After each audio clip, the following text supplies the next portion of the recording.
Okay, तो देख लो।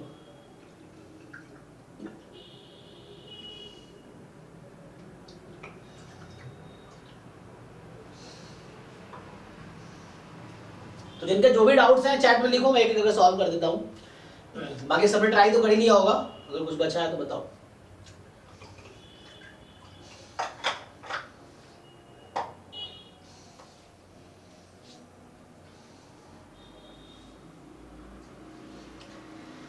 चलिए तो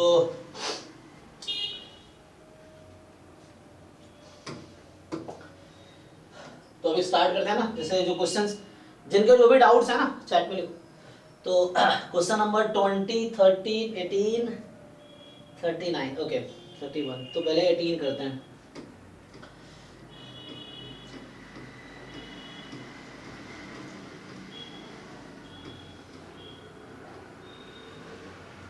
देखिए तो 18 कह रहा है कि M be n cross n non zero skew symmetric matrix. तो एन इसने कुछ फिक्स नहीं किया है। Then the matrix this is always singular. तो देखो होगा क्या, I minus M I plus M. जैसे मान लो एम की कोई भी आइगन वैल्यू लैम्डा ही है फॉर एग्जांपल, तो इसकी जो i माइनस एम की आइगन वैल्यू क्या होगी, अगर m की आइगन वैल्यू लैम्डा है, चाहे m कोई भी है। अच्छा, स्क्यू सिमेट्रिक मैट्रिक्स में क्या होता है, आइगन वैल्यू या तो जीरो होगी या फिर प्योरली इमेजिनरी होगी, है ना।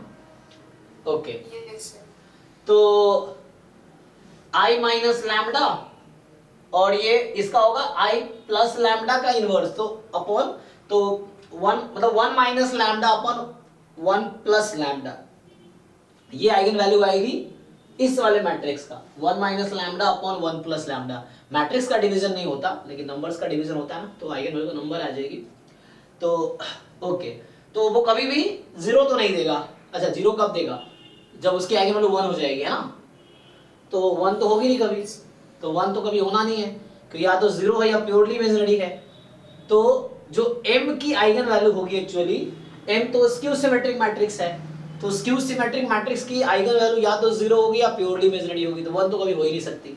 तो इसीलिए ये इसका आइगन वैल्यू जो भी होगा one minus lambda upon one plus lambda will never be zero, कभी जीरो हो ही नहीं सकता। तो इसका मतलब है ये तो गलत ऑप्शन है, सिंगुलर। अच्छा, ये जो मैट्रिक्स है वो सिमेट्रिक है, तो आप सिंपली ट्रांसपोज लेकर देख लो। तो जब आप ट्रांसपोज लोगे इसका, प्रोडक्ट का ट्रांसपोज क्या होता है, तो जैसे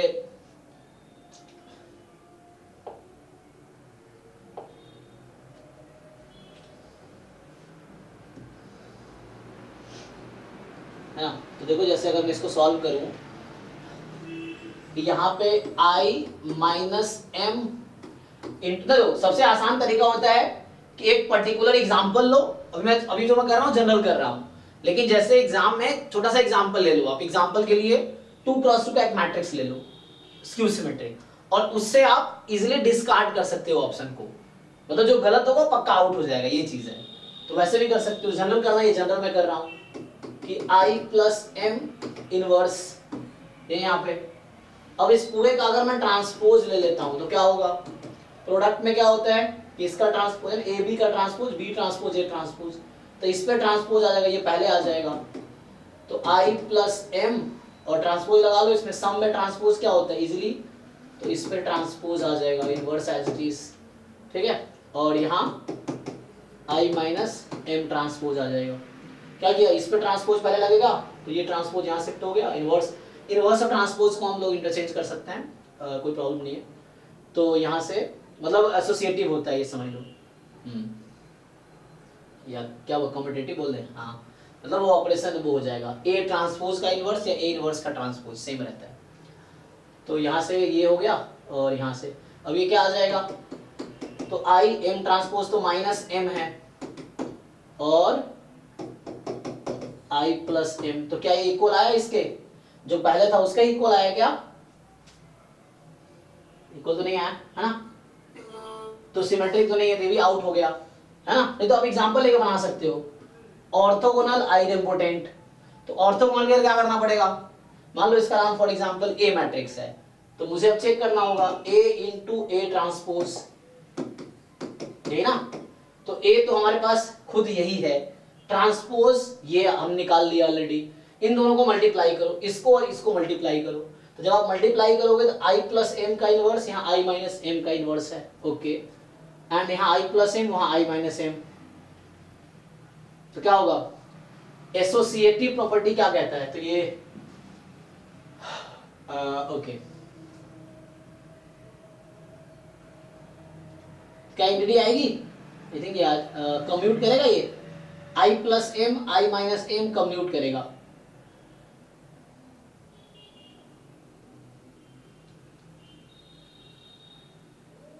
कम्यूटेटिव होगा कि नहीं, हाँ कम्यूटेटिव होना चाहिए ना, ये कट जाएगा कम्यूट, तो सिंपली i आ जाएगा, आई थिंक ये ओके है। तो ऑर्थोगोनल तो होगा, आइडेंटिपोटेंट क्या होता है, हाँ तो इसका स्क्वायर i तो नहीं आएगा ना, तो ये सी ऑप्शन ट्रू होना चाहिए। देख लो क्या ऑफिशियल आंसर में, ठीक है ना, हाँ तो ये आ जाएगा। सिंपली आप a और a ट्रांसपोज को मल्टीप्लाई करो तो i माइनस एम और i माइनस एम ये दोनों इनवर्स, तो a into A inverse i होता है, तो ये और ये मिलके i बना लेगा और ये मिलके i बना लेगा, ठीक है। तो ये जनरल मैंने प्रूफ कर दिया, लेकिन आप इतना नहीं करना चाहो तो सिंपल एक छोटा सा एग्जांपल लो, जैसे इसका दूसरा अप्रोच इस क्वेश्चन का है, ये तो प्रूफ जो मैंने किया वो प्रूफ है। जैसे आसान बनाने का मैं m अपनी मर्जी से एक मैट्रिक्स ले लूंगा 2 क्रॉस 2 का ही मान लो, जैसे 1 क्रॉस 1 का जो स्क्यू सिमेट्रिक मैट्रिक्स क्या होता है, 1 क्रॉस 1 का स्क्यू सिमेट्रिक मैट्रिक्स कौन सी है, जीरो मैट्रिक्स, ठीक है। तो मान लो मैं जीरो से स्टार्ट कर दूं, ये 1 क्रॉस 1 की स्क्यू सिमेट्रिक मैट्रिक्स है, zero matrix is the skew symmetric matrix of 1 cross 1। तो अगर मैं m की जगह जीरो मैट्रिक्स रख दूं तो क्या बन गया, i minus zero i plus zero, तो i into I inverse i ही होता है, तो ये फाइनली i बन जाएगा। क्या ये i सिंगुलर है, नो, आउट। i सिमेट्रिक है, यस, लेकिन एग्जाम्पल प्रूफ नहीं करेगा, तो अभी हमें सोचना कि सही हो सकता है, बट ये नहीं श्योर है कि ट्रू ही होगा, क्योंकि हमने एग्जाम्पल लिया, हो सकता है ऐसा एग्जाम्पल लिया हो जिसके लिए ट्रू आ रहा हो, बाकी के लिए फॉल्स आ रहा हो, तो हम आउट करेंगे बस। तो अभी इस एग्जाम्पल के लिए सिमेट्रिक हो जाएगा, i तो सिमेट्रिक होता है ना, लेकिन ये नहीं कि हमेशा ट्रू हो जाएगा ये, तो अभी इसको होल्ड पे रखते हैं। ऑर्थोगोनल, तो i into I transpose i, तो ये भी ट्रू हो सकता है, आइडेंटिपोटेंट ये भी। तो बस इस एग्जाम्पल से एक ऑप्शन बाहर हुआ, पहला वाला। फिर दूसरा एग्जाम्पल लूंगा मैं, तो 2 क्रॉस 2 का एक ले लेते हैं, 0 0 1 माइनस 1। अब इसके लिए सोचेंगे, है ना, फिर इसके लिए आप i माइनस एम निकालेंगे, तो i माइनस एम करेंगे, कितना आ जाएगा, 1 1 माइनस 1 0, और i प्लस एम करेंगे तो यहां से आएगा i प्लस एम, तो 1 1 1 माइनस 1। अब आपको थोड़ा सा यहाँ वर्क करना पड़ेगा, इसका इनवर्स निकालना पड़ेगा, फिर मल्टीप्लाई करके चेक करना पड़ेगा, है ना, तो वो थोड़ा काम बढ़ेगा, तो इससे भी एक दो ऑप्शन आउट हो जाएंगे, करके देख लेते हैं, ठीक है ना। तो क्या करोगे आप, तो ऐसे इनवर्स निकालोगे, इनवर्स निकालना में मुश्किल तो होता नहीं है, 2 क्रॉस 2 में तो आसान रहता है इनवर्स। तो डिटर्मिनेंट आ जाएगा 1 प्लस 1 2, तो 1/2, डायगोनल को चेंज करो, नॉन डायगोनल का साइन चेंज करो, तो 1 1 रहेगा, ये हो गया। अब इसको मल्टीप्लाई करो, फिर देखो क्या आता है, तो आप इन दोनों को मल्टीप्लाई करो, तो ये दूसरा अप्रोच है, ये भी आप ट्राई कर सकते हो चाहो तो इससे क्या हो जाएगा, 1/2 बाहर है, ठीक है, तो इससे आप ट्राई करके देख लेना, इससे कुछ ऑप्शन बाहर हो जाएंगे, फिर भी होता है तो एक तीसरा ले सकते हो। तो ये एग्जांपल हुआ, पीछे जो मैंने कराया वो प्रूफ था, प्रूफ भी इजी था सिंपली, तो हमने चेक कर लिया वैसे, ठीक है। तो सिंगल करेक्ट ऑप्शन है, तो जब प्रूफ कर रहे हैं तो in general option C true आया, मैंने डी चेक ही नहीं किया हालांकि, है ना, क्योंकि अगर मैं प्रूफ कर रहा हूं तो एक ऑप्शन अगर श्योरली ट्रू हो गया तो बाकी को देखना ही नहीं, क्योंकि ये सिंगल करेक्ट है तो एक ही ओके है। चलो नेक्स्ट, तो 18 हो गया, 18 के बाद 20। अच्छा 20 जो है ये है ना, हालांकि बहुत पहले हमने डिस्कस किया हुआ है डाउट क्लास में, ये देखो, तो 20 क्या कह रहा है कि यहाँ पे हमारे पास x1 x2 x3 x4 IID है, जब IID है और कॉन्टिन्यूअस है, तो कॉन्टिन्यूअस इसलिए लिखा है क्योंकि कॉन्टिन्यूअस में दो रैंडम वेरिएबल इक्वल होगा, इसकी प्रोबेबिलिटी 0 होगी, इक्वल होने की प्रोबेबिलिटी 0 होगी। तो यहाँ पे क्या करना आपको बोल रहा है x3 less than x2 less than maximum of x1 x4, ठीक है। तो x3 लेस देन x2 और this is less then maximum of x1 x4। तो इसमें केसेस बनाने पड़ेंगे, तो केसेस बना लो इसके।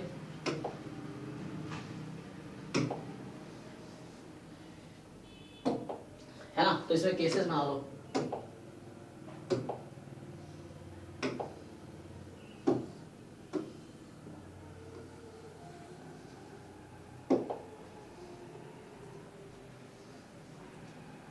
तो आप जब केसेस बनाओगे तो क्या होगा, यहां पे ये देखो, पहले टोटल पॉसिबिलिटी देखो, this this this and this. तो इस तरह के केस में कितने टोटल पॉसिबिलिटी हैं, है ना। तो number of element in the sample space, तो ये हमने ऑर्डरिंग फिक्स कर रखी है, तो ये ऑर्डर इंपॉर्टेंट है यहाँ पे, है ना। तो यहाँ परम्यूटेशन होगा, तो परम्यूटेशन ऑफ 4 डिस्टिंक्ट ऑब्जेक्ट क्या होता है, बताओ भाई, इसका डाउट है। रोहन, हाँ 4 फैक्टोरियल, तो 4 फैक्टोरियल इज 24, है ना। टोटल 4 नंबर को अरेंज करना है ना, तो permutation of 4 distinct object is 4 factorial. तो ये आपका 24 टोटल केसेस आएंगे। अब देखना है, ये हमारा इवेंट ई है, this is probability of event E. तो ये तो सैंपल स्पेस दिख रहे थे। अब इसके फेवरेबल केसेस क्या क्या हैं, तो इसने कहा है कि x3 लेस देन x2। अब लेस देन, अब इसका डेफिनेशन सब लोग जानते हैं, है ना। तो जो मैक्स का डेफिनेशन है कि ये मुझे चाहिए क्या है, तो मैक्स ऑफ x1 x4 का डेफिनेशन क्या है कि ये x1 के इक्वल होगा अगर मैक्सिमम, है ना, जब x1 ज्यादा होगा x4 से। ये x4 के इक्वल होगी अगर x1 छोटी है x4 से, है ना। कहीं इक्वलिटी लगा लो, इक्वलिटी का केस है नहीं, ऐसे कॉन्टिन्यूअस है, इक्वल होने की प्रोबेबिलिटी 0 है ना, लगा सकते फिर भी। देखो तो अब यहाँ 2 केसेस हैं, तो केसेस के हिसाब से देख लो। तो पहला केस मान लो कि x1 इज मैक्सिमम सपोज, तो अगर x1 मैक्सिमम है तो x1 राइट में होगा। अब जरूरी नहीं कि यहाँ पे हो सकता है कि अच्छा x1 मैक्सिमम ले रहा हूं ना, तो x1 इज मैक्सिमम। अब x4 ऐसे कहीं पे कुछ लिखा है क्या क्वेश्चन में कि x4 x2 से ज्यादा होगा, ऐसा तो कहीं लिखा नहीं है। अब ये x1 इन दोनों का मैक्सिमम मैंने माना x1 है। अब x4 कहीं भी आ सकता है, एक्चुअली मैं ये कहना चाह रहा हूं कि एक केस ये है इसमें कि x4 यहां है, दूसरा केस ये हो सकता है कि x3 less than x4 less than x2 less than x1। ये भी केस हो सकता है x4 less than x3 less than x2 less than x1। तो x4 यहां भी हो सकता है, यहां भी हो सकता है, यहां भी हो सकता है। क्यों? क्योंकि हमने पहला केस अज्यूम किया है कि x1 जो है x4 से ज्यादा है, हमने ये अज्यूम किया कि x1 is more then x4। तो सिर्फ x1 और x4 में है कि x1 ज्यादा होगा हमेशा x4 से, ये चारों केसेस में। x4 x2 x4 x3 इन सब में कोई रिलेशन नहीं है इस क्वेश्चन में। तो टोटल पॉसिबिलिटी मुझे ऑल फेवरेबल आउटकम्स लिखने हैं, जो भी फेवरेबल। तो ये 3 फेवरेबल केसेस हैं व्हेन x1 इज मैक्सिमम, जब x1 मोर देन x4 है। सेम 3 केसेस आएंगे जब x4 मैक्सिमम है, मतलब x4 is more then x1। तो जब x4 मोर देन x1 है तो यहाँ x4 आ जाएगा, और जहां जहां x4 है वहां x1 आ जाएगा। तो 3 केस ये और 3 इसके पैरेलल केसेस आ जाएंगे। टोटल कितने फेवरेबल केस आए, तो इस इवेंट में टोटल फेवरेबल केसेस 6 हैं। तो number of element in the event E is 6 and total number of outcome in the sample space 24। तो 6/24 1/4, ठीक है। तो यहां से प्रोबेबिलिटी आ जाएगा इवेंट E का 6/24, चेक कर लो 1/4। देख लो, डाउट है तो बताओ। नेक्स्ट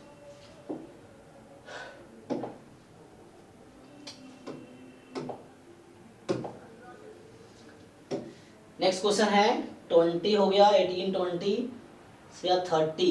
अच्छा तो ठीक है 30 31। सर x3 और x2 के बीच इक्वलिटी मतलब इक्वल भी लगा देता तो फिर और भी बढ़ जाता केस। इस क्वेश्चन में कोई दिक्कत नहीं होगा, कॉन्टिन्यूअस है तो इक्वल। हाँ तो यहाँ कोई प्रॉब्लम, इक्वल होने की प्रोबेबिलिटी 0 है, तो कोई प्रॉब्लम नहीं होगी।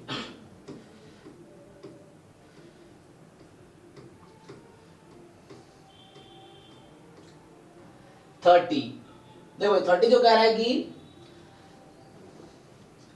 x1 x2 xn be a random sample from a distribution with PDF।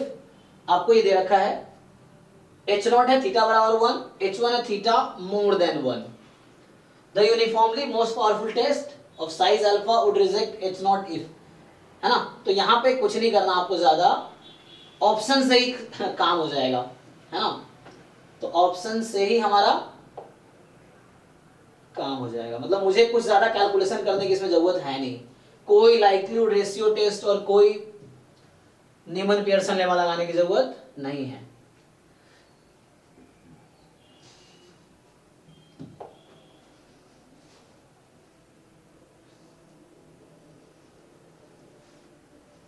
देखो तो इसमें ऑप्शन सही कर लो, है ना। तो यहाँ पे अगर मैं आपसे देखो सब में क्या लगा हुआ है, क्रिटिकल रीजन ध्यान से देखो, ये लॉग ऑफ दिस स्क्वायर है, ये सब में कॉमन है, राइट। ये सब में कॉमन है ये चीज हर ऑप्शन में।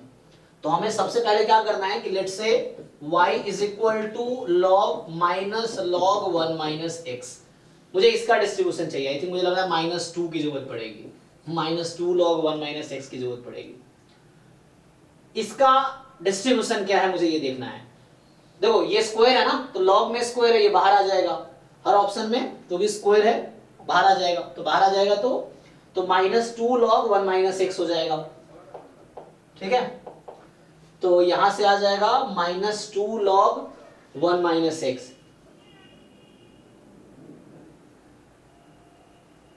निकालो ट्रांसफॉर्मेशन लगाओ, देखो यहां से। तो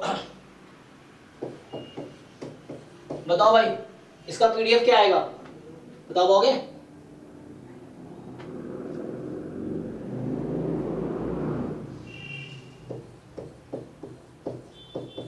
यहां से आ गया -2 अपॉन 1 माइनस एक्स और ये प्लस हो जाएगा। सो 2 upon 1 minus x, x less then 1 है तो 1 माइनस एक्स मोर देन 0, तो ये पॉजिटिव है, मतलब इंक्रीजिंग फंक्शन है। ये y जो है इंक्रीजिंग फंक्शन x का, मैं ट्रांसफॉर्मेशन यूज कर रहा हूं। तो आपको पता है कि जैकोबियन जो होता है यहाँ पे dx upon dy fx of x, ये फॉर्मूला है ट्रांसफॉर्मेशन का, यूज कर लो। तो dx अपॉन dy यहाँ से रेसिप्रोकल कर दो तो आ जाएगा 1 माइनस एक्स, है ना। तो ये आपका बनेगा 1 माइनस एक्स अपॉन 2 और पीडीएफ है थीटा 1 माइनस एक्स की पावर थीटा माइनस 1। लेकिन हमें तो y में चाहिए पीडीएफ ऑफ y, तो y में ब्रेक कर दो इसको, तो u कन्वर्ट इनटू y। तो यहां से फाइनली fy ऑफ y मुझे y के टर्म में चाहिए ना, तो यहां से 1 माइनस एक्स की वैल्यू क्या हो जाएगी, e की पावर माइनस y बाई 2, राइट। तो ये बन जाएगा हाफ e की पावर minus y by 2 theta e की पावर माइनस y बाई 2 की पावर थीटा माइनस 1। चेक कर लो। तो फाइनली रिड्यूस करके क्या आया, रिड्यूस करके आया थीटा बाई 2 e की पावर माइनस थीटा बाई 2y, ठीक है। देख लो, यस सर। ओके। तो ये y का पीडीएफ आया। तो मुझे क्या करना होता है जब हम वो निकालते हैं rejecting h0 when h0 is true, है ना। अंडर h0 अगर मैं वो फाइंड करूंगा, साइज अगर फाइंड करूंगा, तो probability of rejecting h0 when h0 is true, है ना। तो मुझे अंडर h0 डिस्ट्रीब्यूशन चाहिए। तो अंडर h0 में क्या है मेरे पास, थीटा बराबर 1। तो अंडर h0 मतलब थीटा को 1 रख दो। तो थीटा को जब 1 रख दोगे तो y का पीडीएफ क्या है, 1/2 e की पावर माइनस y/2। बताओ y का डिस्ट्रीब्यूशन क्या है अभी, काई स्क्वायर 2 मतलब एक्सपोनेंशियल विथ मीन 2 मतलब काई स्क्वायर 2। तो ये जो पीडीएफ है काई स्क्वायर 2 का है, ठीक है। एक्सपोनेंशियल विथ मीन 2 या एक्सपोनेंशियल 2 बोलते हैं, एक्सपोनेंशियल 1/2 ना। यहाँ पे अगर उस तरह थीटा लिखे तो लैम्डा e की पावर माइनस लैम्डा x, यहाँ रेट लैम्डा है, मीन 1/λ हो जाएगा ना। तो यहाँ मीन 2 आ जाएगा। Anyway chi square 2। तो देखो अब ध्यान से देखो, सो मैंने इसका नाम y रख दिया, 2 इधर करके था। हर ऑप्शन क्या है, अब मैंने इसका नाम y रखा हुआ है, ठीक है जी। तो समेशन yi जो है किसके इक्वल आ जाएगी, ठीक है ना।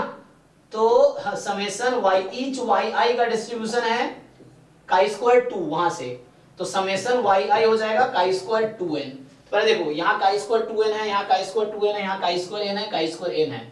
पहले तो ये सब आउट हो गया, तो BD तो ऐसे ही आउट हो गया। क्यों? ये बोल रहा है काई स्क्वायर n डिस्ट्रीब्यूशन आएगा क्रिटिकल रीजन में, काई स्क्वायर n तो आएगा नहीं, क्योंकि जो टेस्ट स्टैटिस्टिक्स है उसका डिस्ट्रीब्यूशन काई स्क्वायर 2n है। जो क्रिटिकल पॉइंट आएगा वो इसी के टर्म में आएगा, तो ये आउट हो गया। अब आपको बस ये चेक करना है कि ये जो chi square 2n 1 minus alpha है, ये काई स्क्वायर 2n अल्फा है, तो इनमें से किस वाल जो ये कौन से वाले का ना, इन दोनों में से किसका साइज अल्फा आएगी, आपको बस ये देखना है। तो सिंपल है, हम लोग वो जो नोटेशन जानते हैं, तुम चेक करना इसमें क्या मीनिंग है इसका, है ना। हालांकि मैं जो अपना नोटेशन यूज करता हूँ वही है इसमें होगा, तो चेक कर लो। तो ये अभी मैं इसको समेशन yi बोल देता हूँ, ये नया नाम t दे दो सपोज, तो ये इसको t बोल देता हूँ फॉर एग्जांपल समेशन yi, ये t है। तो हर ऑप्शन क्या है, t लेस देन काई स्क्वायर्ड। तो पहला ऑप्शन a को ही मैं चेक कर लेता हूँ, तो ऑप्शन a देखो, प्रोबेबिलिटी रिजेक्टिंग h0, तो t less than chi square 2n 1 minus alpha, है ना। व्हेन h0 इज ट्रू, तो मैंने अंडर h0 ही बात कर रहा हूं मैं, व्हेन h0 इज ट्रू, क्योंकि वो पहले यूज किया है मैंने। क्या लगता है ये प्रोबेबिलिटी क्या आएगी, तुम याद करो नोटेशन। तो ये नंबर है chi square 2n 1 minus alpha, तो बताओ इसके आगे की प्रोबेबिलिटी कितनी है। तो इधर 1 माइनस अल्फा और इधर अल्फा, ठीक है ना। तो जो नोटेशन मैं यूज करता हूँ, या जो इस बुक के फर्स्ट पेज पे जाके देखो, वो समझा रखा होगा क्या इसका मीनिंग है, वो पहले पेज पे बता रखा होगा इसका मीनिंग क्या है। तो ये जो chi square 2n 1 minus alpha, इसके आगे की प्रोबेबिलिटी 1 माइनस अल्फा, इसके पीछे की प्रोबेबिलिटी अल्फा है। हमें क्या चाहिए, t लेस देन दिस, ये एक नंबर है, इसको क्रिटिकल पॉइंट बोलते हैं, क्रिटिकल पॉइंट, ठीक है। तो इस नंबर से पीछे की प्रोबेबिलिटी कितनी है यहाँ पे ग्राफ में, अल्फा। और क्वेश्चन में क्या बोल रहा है, साइज क्या चाहिए, तो ये करेक्ट है और ये इनकरेक्ट हो जाएगा, क्योंकि इसका जब साइज निकालोगे ना तो 1 माइनस अल्फा आएगी, क्योंकि यहाँ है ना। तो t less than chi square 2n comma alpha, तो इसके आगे की प्रोबेबिलिटी अल्फा है, पीछे की प्रोबेबिलिटी 1 माइनस अल्फा, तो इसका साइज आएगा, तो इस ऑप्शन से साइज आएगी 1 माइनस अल्फा, पहले ऑप्शन से साइज आएगी अल्फा, ठीक है। तो ये आ जाएगा। Okay sir. नेक्स्ट, तो 30 हो गया। अगला क्वेश्चन 31 है, 31। फर्स्ट वाला बी और सी तो सही आ रहा है। देखो ये एक्शन है साइन n पाई बाई 6, तो n पाई बाई 6 है, जैसे n को मैं 0 रखूंगा तो साइन 0 0 हो गया, n को 1 रखूंगा साइन पाई बाई 6, n को 2 रखूंगा साइन 2 पाई बाई 6, n को 3 साइन 3 पाई बाई 6, n को 4 sine 4 pi by 6, sine 5 pi by 6, sine 6 pi by 6, sine 7 pi by 6, फिर ऐसे ही sine 8 pi by 6, 9 pi by 6, 10 pi by 6, 11 pi by 6 और 12 पाई by 6, तो वहाँ 2 पाई हो गया। तो मैं जो टर्म्स बोला हूँ वहाँ क्या हो रहा है, साइन 0 डिग्री से लेके 2 पाई तक, मतलब 360 डिग्री तक मैंने वैल्यूज निकाली, उसमें कुछ रिपीट हो रहे होंगे। अब 2 पाई के बाद, तो मतलब ये 2 पाई कब बन रहा है, जब n को मैंने 12 रखा, जब n को मैं 13 रखूंगा तो क्या होगा, ये वही आएगा जो साइन पाई बाई 6 था, जो पहला टर्म था, मतलब जो हाँ पाई बाई 6 पे, जो पाई बाई 6 पे आएगा वही वैल्यू 13 पाई बाई 6 पे है, राइट। तो उसके बाद टर्म्स रिपीट होने लगेंगे, तो मतलब आपको बस क्या करना है, इसके सब सीक्वेंसेस देख लेने हैं कि टर्म्स क्या क्या आ रहे हैं।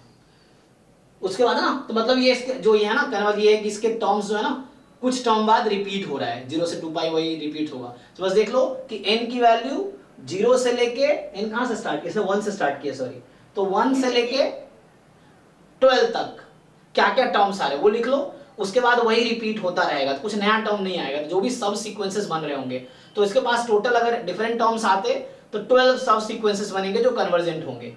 उन सब सीक्वेंसेस में जो मैक्सिमम वैल्यू आएगी वो लिमिट सुपीरियर है, और जो सबसे छोटी वैल्यू आएगी वो लिमिट इंफीरियर है ना। देख लो अब तो कह रहा the sequence this has a subsequence that converges to 1/2। तो n को 1 से लेकर 12 तक रखने में कभी 1/2 टर्म आएगी कि नहीं? यस सर आएगी। किस पे आएगी, n को क्या रखने पे, साइन 30 कितना होता है 1/2 यस सर sin 30 है ना। तो 30 का मतलब ये हो गया n को 1 रख लूं मैं, π/6 30 तो होता है ना। यस तो n को 1 रखने पे एक मिनट एक कौन है प्रियांशु, हाँ जी जी स्टैटिस्टिक्स का, हाँ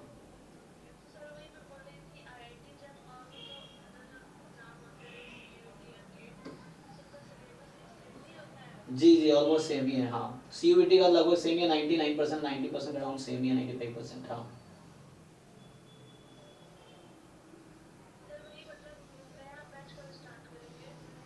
CUET का कोई बैच नहीं आएगा, CUET मार्च में एग्जाम है। हाँ कब देना है आपको, 24 में या 25 में? हाँ तो 25 के लिए भी बैच आएगा, अभी मैं प्लान कर रहा हूँ, जनवरी में मे भी एक बैच आएगा, ठीक है। हमारा कोई ग्रुप ज्वाइन कर लो या यूट्यूब पे मेरे वीडियोस देखते रहना, उस पर कोई वीडियो आएगा उसमें देखते रहना, ठीक है। ठीक है ठीक है, चलो मैं अभी क्लास में हूँ ना, बाद में बाकी इन्फॉर्मेशन दूंगा।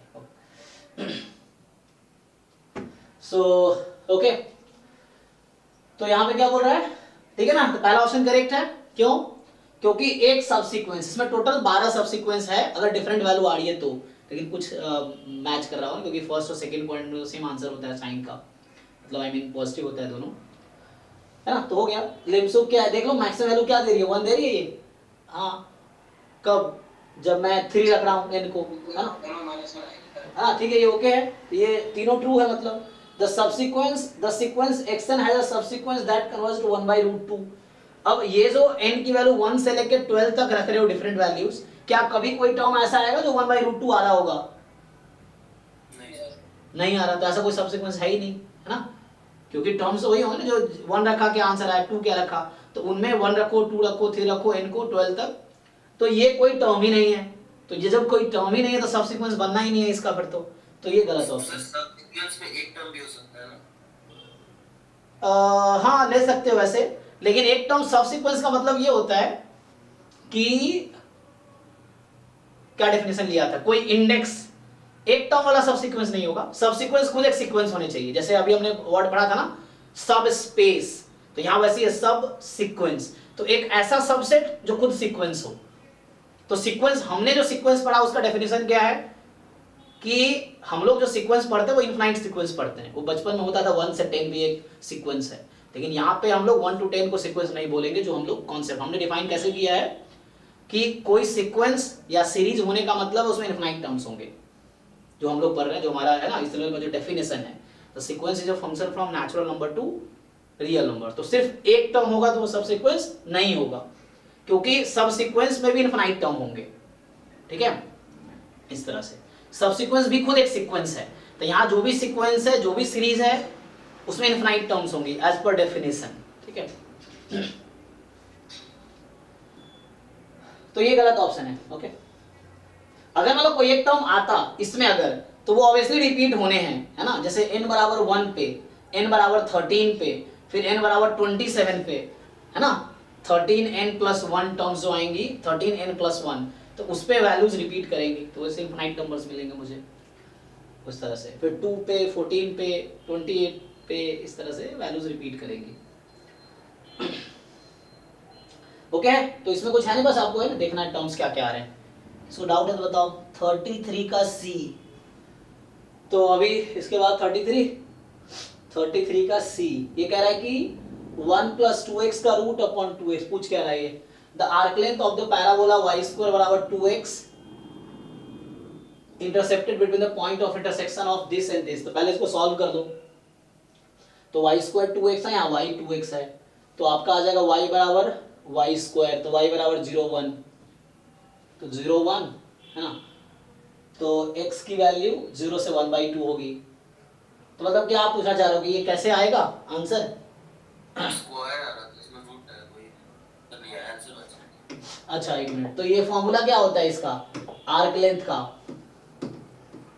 Integration √1 plus dx/dy। हाँ, या तो dy/dx होल स्क्वायर dx, ये भी फॉर्मूला है, और 1 + dx upon dy whole square dy, ध्यान रखना यहाँ dx इसलिए dx आया, यहाँ dy इसलिए dy आया, ये भी फॉर्मूला है। और कई बार पैरामेट्रिक फॉर्म आता है, so dx upon dt whole square dy upon dt whole square. अब यहाँ मैं dt ले रहा हूं तो यहाँ dt होगा, ठीक है। तो ये आपका मान लो t1 से t2 कोई नंबर होगा इस तरह से, ठीक है। तो ऐसा आ जाएगा। एक मिनट में गेट खोल दूं। हाँ आया।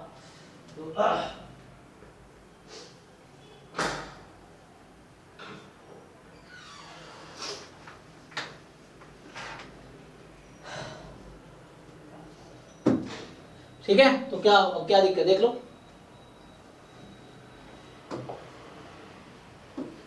तो आएगा इससे, तो क्या दिक्कत क्या आ रहा है इसमें। जैसे मान लो कि आपका x की वैल्यू 0 से हाफ में आएगी, है ना, क्योंकि क्या है y स्क्वायर बराबर 2x है और y बराबर 2x है, तो ये दोनों का इंटरसेक्शन पॉइंट निकालोगे तो क्या हो गया। तो देख लो जैसे भी करना है तुम्हें, 2x का होल स्क्वायर बराबर 2x आ जाएगा, है ना। तो 2x बराबर 0 या 2x बराबर 1, तो x बराबर 0 और x बराबर 1/2। तो ये 0 से 1/2 रूट अंडर 1 प्लस, अब यहाँ से dy बाई dx इसमें करना है एक्चुअली।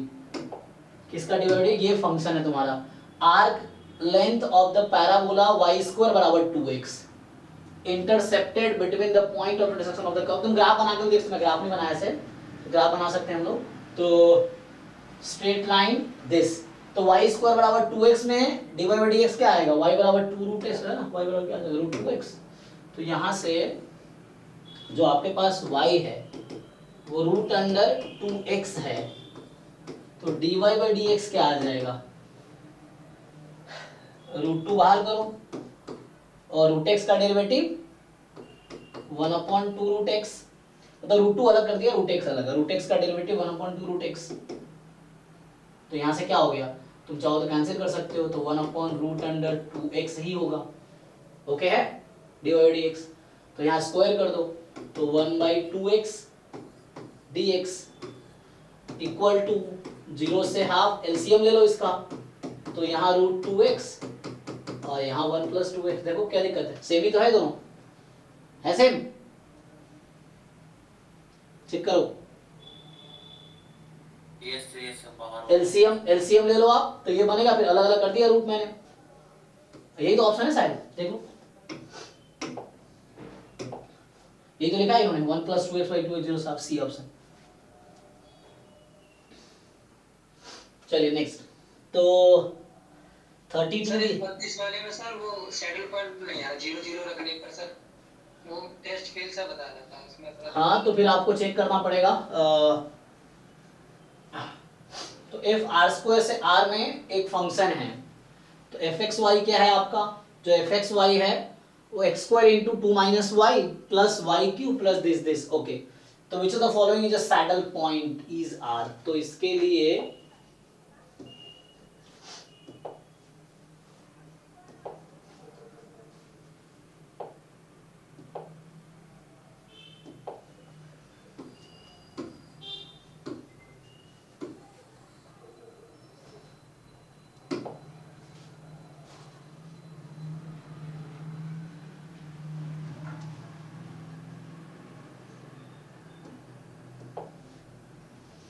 ठीक है, तो यहां से क्या आएगा कि पहले तुम इसको डिफरेंशिएट कर लो, तो एफ एक्स तुम्हारे पास क्या आता है एक्स के, तो ये 2x 2 माइनस वाई, ये आ जाएगा बस एफ वाई, तो आ गया y का माइनस एक्स स्क्वायर बचेगा क्योंकि 2 माइनस वाई का डेरिवेटिव -1, और -3y square plus 6y plus 9, okay. तो यहाँ 0 को पुट करोगे और यहाँ भी 0 पुट करोगे, तो यहाँ से आएगा x इज 0 और y इज 2, ठीक। और यहाँ पे आप सॉल्व करो इसको भी, तो इसको सिंप्लीफाई कर लो, तो एक बार x को 0 रख लो इसमें, है ना, 0 इसको, तो x को जब इसमें 0 पुट कर दोगे तो क्या आएगी value, 3y² minus 6y plus 9 is 0। 3 cancel कर दोगे, मैं इसमें पुट कर दिया x को 0, तो यहाँ से आ गया y² minus 2y plus 3 is 0। 3 से काट दिया, फैक्टराइज होगा ये। यहाँ से y की वैल्यू क्या आएगी, 3 1 जा 3, तो यहाँ दोनों पॉजिटिव या दोनों नेगेटिव है ना, तो 3 1 4, नहीं तो इसको वो लाना पड़ेगा तुम्हें उसमें। एक मिनट, अच्छा हाँ, यहाँ थोड़ा मिस्टेक हो गया, नहीं तो जब हमने उधर शिफ्ट किया इसको 0 रख के, तो दिस हाँ यहाँ मिस्टेक हो गया, तो -9, तो यहाँ -3, यस, बराबर 0। ठीक है, तो अब फैक्टराइज हो जाएगा ना, 3 1 जा 3, तो -3 प्लस 1। तो यहां से क्या करना है मुझे, देखो, तो ये -3 प्लस 1 -2 और -3 इंटू प्लस 1 -3, तो यहां से y की वैल्यू आ गई आपके पास -1,3। ठीक है, तो -1,3 आ गई। तो ये क्रिटिकल पॉइंट यहाँ से, और दूसरे केस में है कि y को मैं 2 रख दूं यहाँ पे, तो जब मैं y को 2 रख दूंगा तो उस केस में है ना, I will put y is equal to 2, तो y को 2 रख दो, तो यहाँ से बनेगा -x², 2 रख दो, तो 2 2 जा 4, 3 जा 12, -12 प्लस 12 प्लस 9 इज 0। तो यहाँ से क्या वैल्यू आएगी, सो यहाँ से x² बराबर 9, ये 12 कट गया ना, तो x की वैल्यू ±3। देखो कितने क्रिटिकल पॉइंट आया, ध्यान से देखो अब। तो जब मैंने x को 0 पुट किया तो y की वैल्यू ये निकली, तो एक है 0,-1 और एक है 0,3। जब x को मैंने 0 रखा तो y की वैल्यू निकल के आई, जब y को 2 रखा तो x की वैल्यू निकल के आई, तो एक आया 2,3 और एक आया 2,-3। तो मेरे पास ये 4 क्रिटिकल पॉइंट आ गए, देख लो आप लोग। ठीक है, अब हो जाएगा हाँ, ठीक है। तो मैंने क्या, यहाँ से 2 केस आया ना, तो मैंने इसी को यूज कर लिया। एक बार इसको यूज किया इसमें पुट करके, फिर y निकल आया, फिर एक बार इसको यूज किया मैंने इसमें, तो x निकल आया। तो ये 4 क्रिटिकल पॉइंट है। अब जो आपको प्रोसेस पता है RT माइनस s स्क्वायर करके, उससे ट्राई करके देखो। 34 का जो सी वाला आंसर है उसमें ये वाला सर, हाँ। इसमें ए मैच कर रहा है और बी भी में सी भी मैच कर रहा है, तो सर ये बी भी आ रहा है लेकिन बी इसमें रॉन्ग दिखा रहा है। अच्छा, तो ये कह रहा है कि ये मैट्रिक्स जो ऑर्थोगोनल है, तो एक तो तरीका है कि सिंपली हम A इंटू ए ट्रांसपोज है ना, M into M transpose I कर दे ना। Yes sir. तो इसमें ये होता है कि हर कॉलम हर रो के स्क्वायर का सम, मतलब एक तो यूनिट वेक्टर होता है, हर कॉलम और हर row plus minus √1 minus a square आएगा ना। हाँ, इसीलिए ये सिर्फ एक case, this is not always true, यहाँ ऑलवेज वर्ड लगाया ना, so this is not always. यहाँ मेरा ये बी वाले में दिक्कत होती है, देखो a² plus b² is equal to 1, मतलब हर रो हर कॉलम एक यूनिट वेक्टर है। यूनिट वेक्टर का मतलब क्या, मैग्नीट्यूड लोगे तो वो 1 के इक्वल आएगी। तो अगर सेकेंड रो का मैं मैग्नीट्यूड लूं अगर, तो a² plus b² is equal to 1, तो वहां से आप b की वैल्यू निकालोगे तो plus minus root under 1 minus a², लेकिन इसने सिर्फ प्लस लिया है तो सियोरिटी नहीं ना प्लस की, मे बी प्लस और मे बी माइनस दोनों हो सकता है, तो ये ऑलवेज ट्रू बोला इसलिए गलत है। Okay sir. हाँ, मतलब यहाँ देखो प्रॉपर्टी क्या है, this square plus this square 1, this square plus this square 1, this square plus this square 1, this square plus this square 1। Each row के जो एलिमेंट है उसका सम ऑफ स्क्वायर्स जो है 1 होंगे, ईच कॉलम के एलिमेंट के सम ऑफ स्क्वायर्स 1 होगा। उसके बाद एक वेक्टर दूसरे वेक्टर से डॉट प्रोडक्ट लेंगे तो 0 आएगी, मतलब this into this plus this into this is equal to 0, this into this plus this into this is equal to 0। हर रो हर कॉलम को एक वेक्टर की तरह देखो, वो 11 टोस वाला वेक्टर अज्यूम कर सकते हो आप। तो वहां क्या था, a डॉट b बराबर 0, तो एक रो को दूसरे रो से मल्टीप्लाई करूंगा वेक्टर प्रोडक्ट, तो वो 0 आएगी डॉट प्रोडक्ट उसकी। एक कॉलम को दूसरे कॉलम से डॉट प्रोडक्ट में 0 आएगी, खुद का खुद से डॉट प्रोडक्ट लेंगे तो 1 आएगी, क्योंकि a डॉट a बराबर मॉड a स्क्वायर, तो खुद का खुद से डॉट लेंगे तो 1 आएगी, ये है। और खुद का दूसरे से डॉट लेंगे, किसी एक रो को दूसरे रो से डॉट प्रोडक्ट लेंगे 0 होगी, किसी एक कॉलम एक रो को दूसरे रो से डॉट प्रोडक्ट लेंगे तो 0 आएगी, एक कॉलम दूसरे कॉलम से डॉट प्रोडक्ट लेंगे 0 आएगी।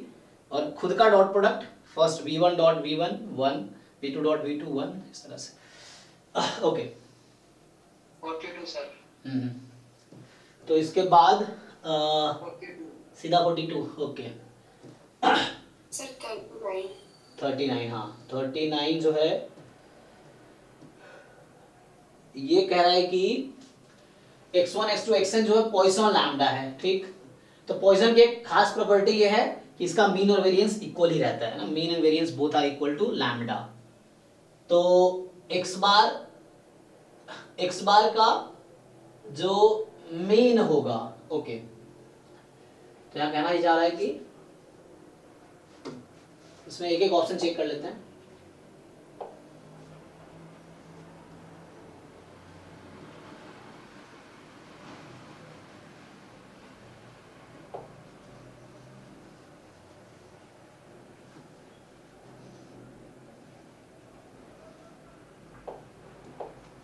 चलिए, तो क्या बोल रहा है ये? तो आप सबको पता है कि E of x bar is equal to, यहाँ पे आएगा lambda, variance of x bar ऐसे होता है सिग्मा स्क्वायर बाई n, तो यहाँ सिग्मा स्क्वायर भी लैम्डा ही है, okay. E of s square आप जानते हैं इन जनरल सिग्मा स्क्वायर के इक्वल आता है, जो कि लैम्डा है यहाँ पे।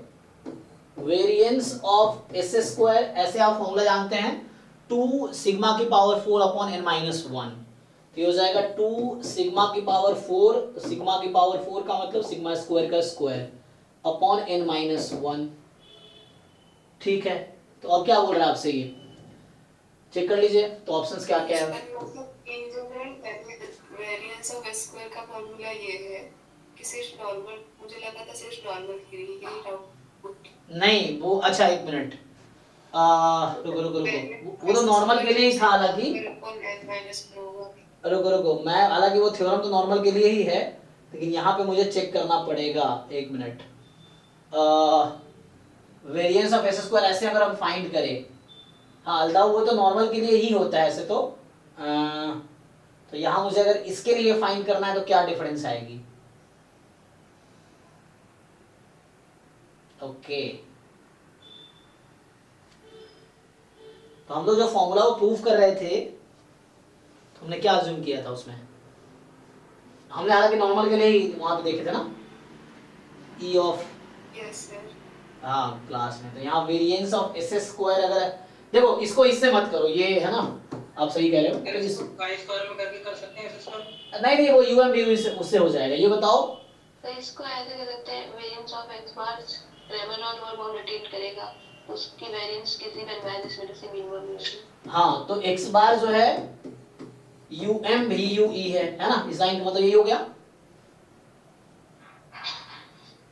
x बार का वेरिएंस क्या आएगा, लैम्डा बाई n, और आप अगर क्रैमर राव लोअर बाउंड निकालेंगे CRLB फॉर क्या, अनबायस्ड एस्टिमेटर ऑफ लैम्डा, तो लैम्डा का अनबायस्ड एस्टिमेटर क्या है, x बार है ना, तो CRLB फॉर लैम्डा आप निकालेंगे तो कितना आता है, यही आएगा, लैम्डा बाई n ही आएगा, जो कि इक्वल है वेरिएंस ऑफ x बार के एक्चुअली। हाँ तो यहाँ पे आप सही सोच रहे थे ना, क्योंकि वो एक्चुअली नॉर्मल के लिए ही है, तो यहाँ मुझे दूसरा अप्रोच लगाना पड़ेगा। दूसरा अप्रोच क्या है कि x bar is UM VUE है, और अब चूंकि ये यूएम भी हो गया और यूएम भी यूनिक होता है, तो इसका मतलब ये हो गया यहां से कि वेरिएंस ऑफ x बार जो है कम होगी variance of t for any unbiased estimator t, ये हो गया। तो चाहे वो t s स्क्वायर ही क्यों ना हो जाए, क्योंकि s स्क्वायर भी अनबायस्ड है, ये ओके है। तो s square and x bar दोनों अनबायस्ड एस्टिमेटर है लैम्डा का, तो x bar and s square both are unbiased estimator of lambda, since x bar is UM UE, तो x बार का वेरिएंस s स्क्वायर से कम ही होगा। दोनों डिफरेंट एस्टिमेटर है, तो डिफरेंट एस्टिमेटर है तो इक्वल तो हो नहीं सकते, और यूएम यू यूनिक होता है तो 2 यूएम यू हो नहीं सकता, तो इसीलिए ये ओके है, ये गलत है, ठीक है। हाँ ये ओके है और ये भी ओके है, चेक कर लीजिए एक बार। ठीक है, तो वो नहीं लगा सकते क्योंकि वो हमने नॉर्मल के लिए ही, यहाँ पे एल पे कुछ परमिशन दिया होता तो हम बोल सकते थे क्या। कि variance of s square root 2 sigma raise to 4 upon m minus 1। हाँ, इन अगर लार्ज होगा तो उस केस में Poisson can be approximated to normal, है ना, एंड उस केस में हम सोच सकते हैं यस, अगर n लार्ज है तब ऐसा हो जाएगा। तो इन जनरल ऐसा नहीं कर। हाँ, इन जनरल वो सिर्फ नॉर्मल के लिए ही फॉर्मूला है, बाकी के लिए है बहुत कॉम्प्लिकेटेड सा फॉर्मूला है फॉर्मूला, लेकिन वो कॉम्प्लिकेटेड है थोड़ा सा। Okay sir. हाँ, विकेरोथ में लिखा हुआ है, जैसे हमने 2 सिग्मा 4 अपॉन माइनस सिर्फ नॉर्मल के लिखा था, बाकी के लिए भी है विकेरोथ में, देखोगे आप 3-4 टर्म है ऐसे कुछ है, वहां पे निकाल रखा है उन्होंने। बट ठीक है, आपने सही कहा ना, तो ये वाला अप्रोच यहाँ यूज होगा।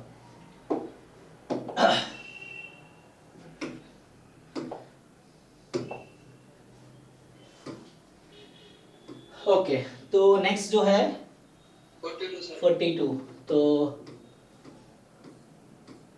42 कह रहा था maximum value of the function, ये है आपके पास x² अपॉन में x4 प्लस 4, जब x रियल नंबर है। तो ऐसे तो ये क्वेश्चन क्लास 11-12 में मैंने फंक्शन जब पढ़ा था मैक्सिमाइज करना सीखा है, तो कर लेते हैं इसको। तो कई सारे अप्रोच है, मैं बता रहा हूँ क्योंकि IIT JEE में इस तरह क्वेश्चन है ना, 11-12 के लेवल पे भी, मतलब JEE लेवल पे आता है, मेंस एडवांस लेवल पे। वन वेरिएबल कैलकुलस क्या है, सिंपल क्वेश्चन, फंक्शन का क्वेश्चन है एक्चुअली, मतलब मैक्सिमा मिनिमा का क्वेश्चन है एक्चुअली। वन अप्रोच नहीं आ रहा तो मैं बेसिक। हाँ, चलिए ट्राई करके देखते हैं। अब कई सारे अप्रोच हैं, तो आपको पता है किसी फंक्शन का डोमेन और रेंज कैसे निकालते हैं? अगर मैं आप लोगों से पूछूं कि what is domain of this function, सोचना नहीं है, वो लिखा हुआ है यहाँ पे, हाँ ये लिखा हुआ है, तो हमें डोमेन दे रखा है। और मैं अगर आप लोगों से पूछ लूं व्हाट इज कोड, चलो कोडोमेन की जरूरत नहीं है, कोडोमेन तो हमें रेंज की जरूरत है। What is range of this function, range of y या रेंज ऑफ fx, इसको fx बोल दो, सो लेट्स fx, सो ये fx है मेरा, fx is y is this. क्या आप लोग रेंज निकाल सकते हो? किसी को पता how to find range of this function, मतलब y का इंटरवल क्या होगा? अगर वो इंटरवल मिल गया तो मैक्सिमम मिल जाएगा, मिनिमम मिल जाएगा। तो एक अप्रोच ये है, कई सारे अप्रोच हैं। दूसरा अप्रोच भी है जो फर्स्ट डेरिवेटिव टेस्ट, वो भी कर सकते हैं, सेकंड डेरिवेटिव टेस्ट उससे भी कर सकते हैं, dy/dx निकाल के 0 पुट करके उससे भी आंसर आएगा। बट ये दूसरा अप्रोच मैं ही बता रहा हूँ। बताओ जी, कोई ट्राई करो, what is range of f, but try करके बताओ।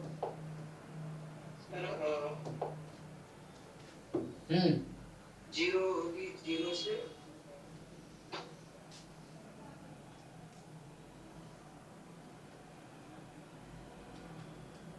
Sir less than 1। देखो चलो इसको क्रॉस मल्टीप्लाई करो, तो x4 time y, 4 time y is x², तो y time x4 minus x² plus 4 time y is 0।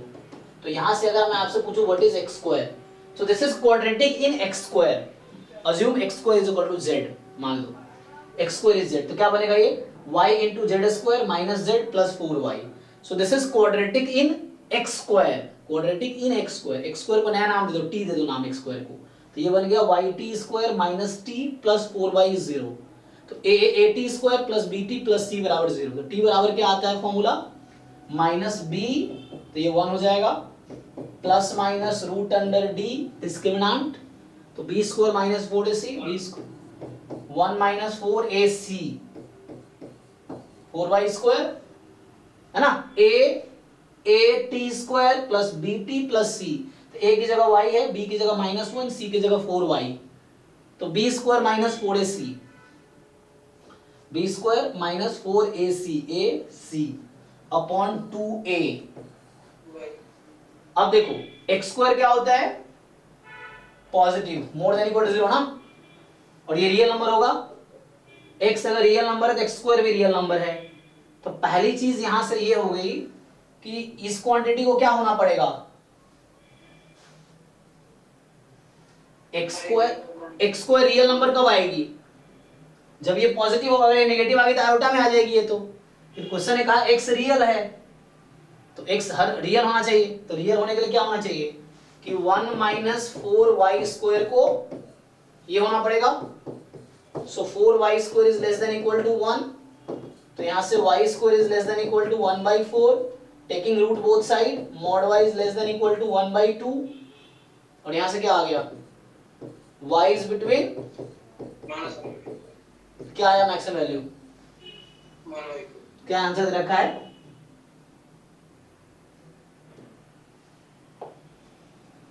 अच्छा y 0 नहीं हो सकता ना,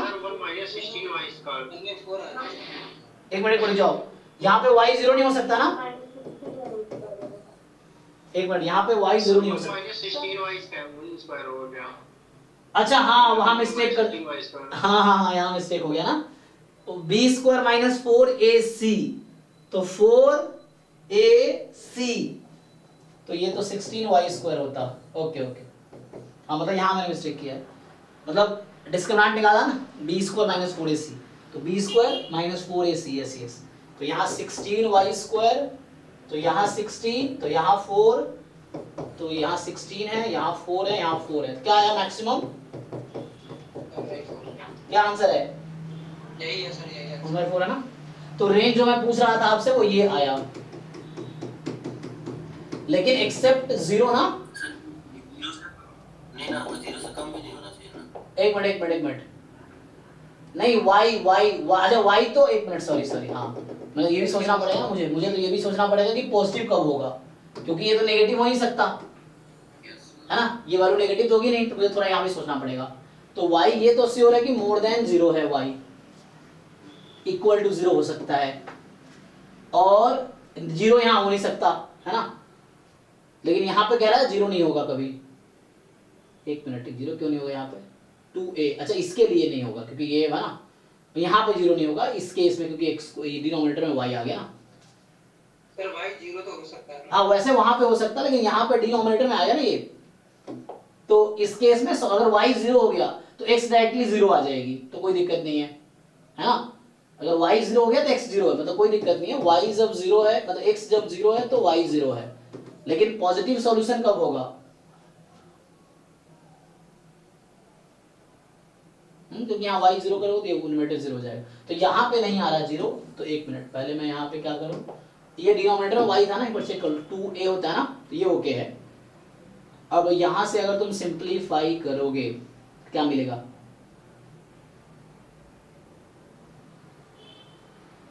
कोई दिक्कत नहीं है, तो यहाँ से मेनली तुम्हारे पास क्या आया, तो यहाँ से ये एक्चुअली ये क्वांटिटी पॉजिटिव होनी चाहिए, तो यहाँ से मतलब यहाँ से स्टार्ट क्या होगा, 0 से 1/4,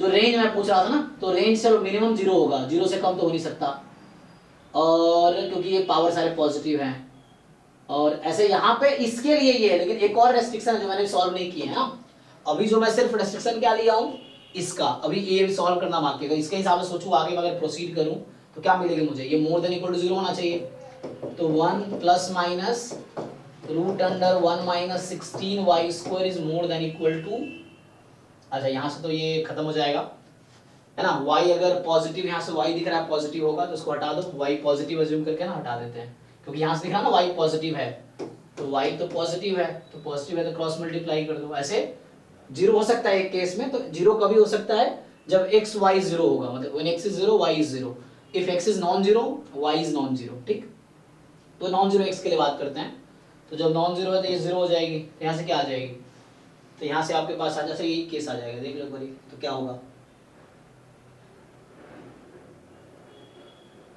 ये पॉजिटिव होना चाहिए ना, तो यहाँ से क्या मिलेगा, जरा इसको प्रोड्यूस करके देखता हूँ क्या आता है, तो 1 मोर देन इक्वल टू, तो यहाँ पे हो जाएगा माइनस प्लस, तो कौन सा केस वैलिड होगा, तो ये तो एक पॉजिटिव क्वांटिटी है,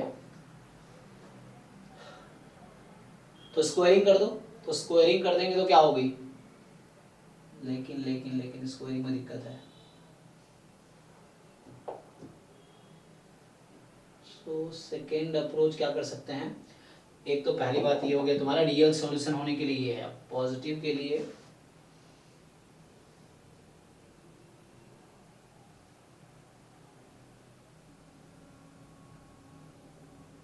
फंक्शन डिफरेंशिएट करके भी देख सकते हैं ना, हाँ वो दूसरा अप्रोच, वो दूसरा मेथड है, ये भी ठीक है, तो यहाँ से आगे एक अप्रोच ये है, अदरवाइज दूसरा अप्रोच जो हम लोग क्लास 12 में करते थे, जो हमने सीखा है वन वेरिएबल फंक्शन में कैसे करते हैं। दूसरा ये एक अप्रोच है ना। तो एक अप्रोच ये है इसका, हाँ ये थोड़ा अगर कॉम्प्लिकेट लग रहा हो, दूसरा अप्रोच वही है जो हम लोग करते हैं कि हम क्या करेंगे, सिंपली डिफरेंशिएट करके। तो इससे आ जाएगा कि fx मेरे पास है x² अपॉन x4 प्लस 4, ये है ना।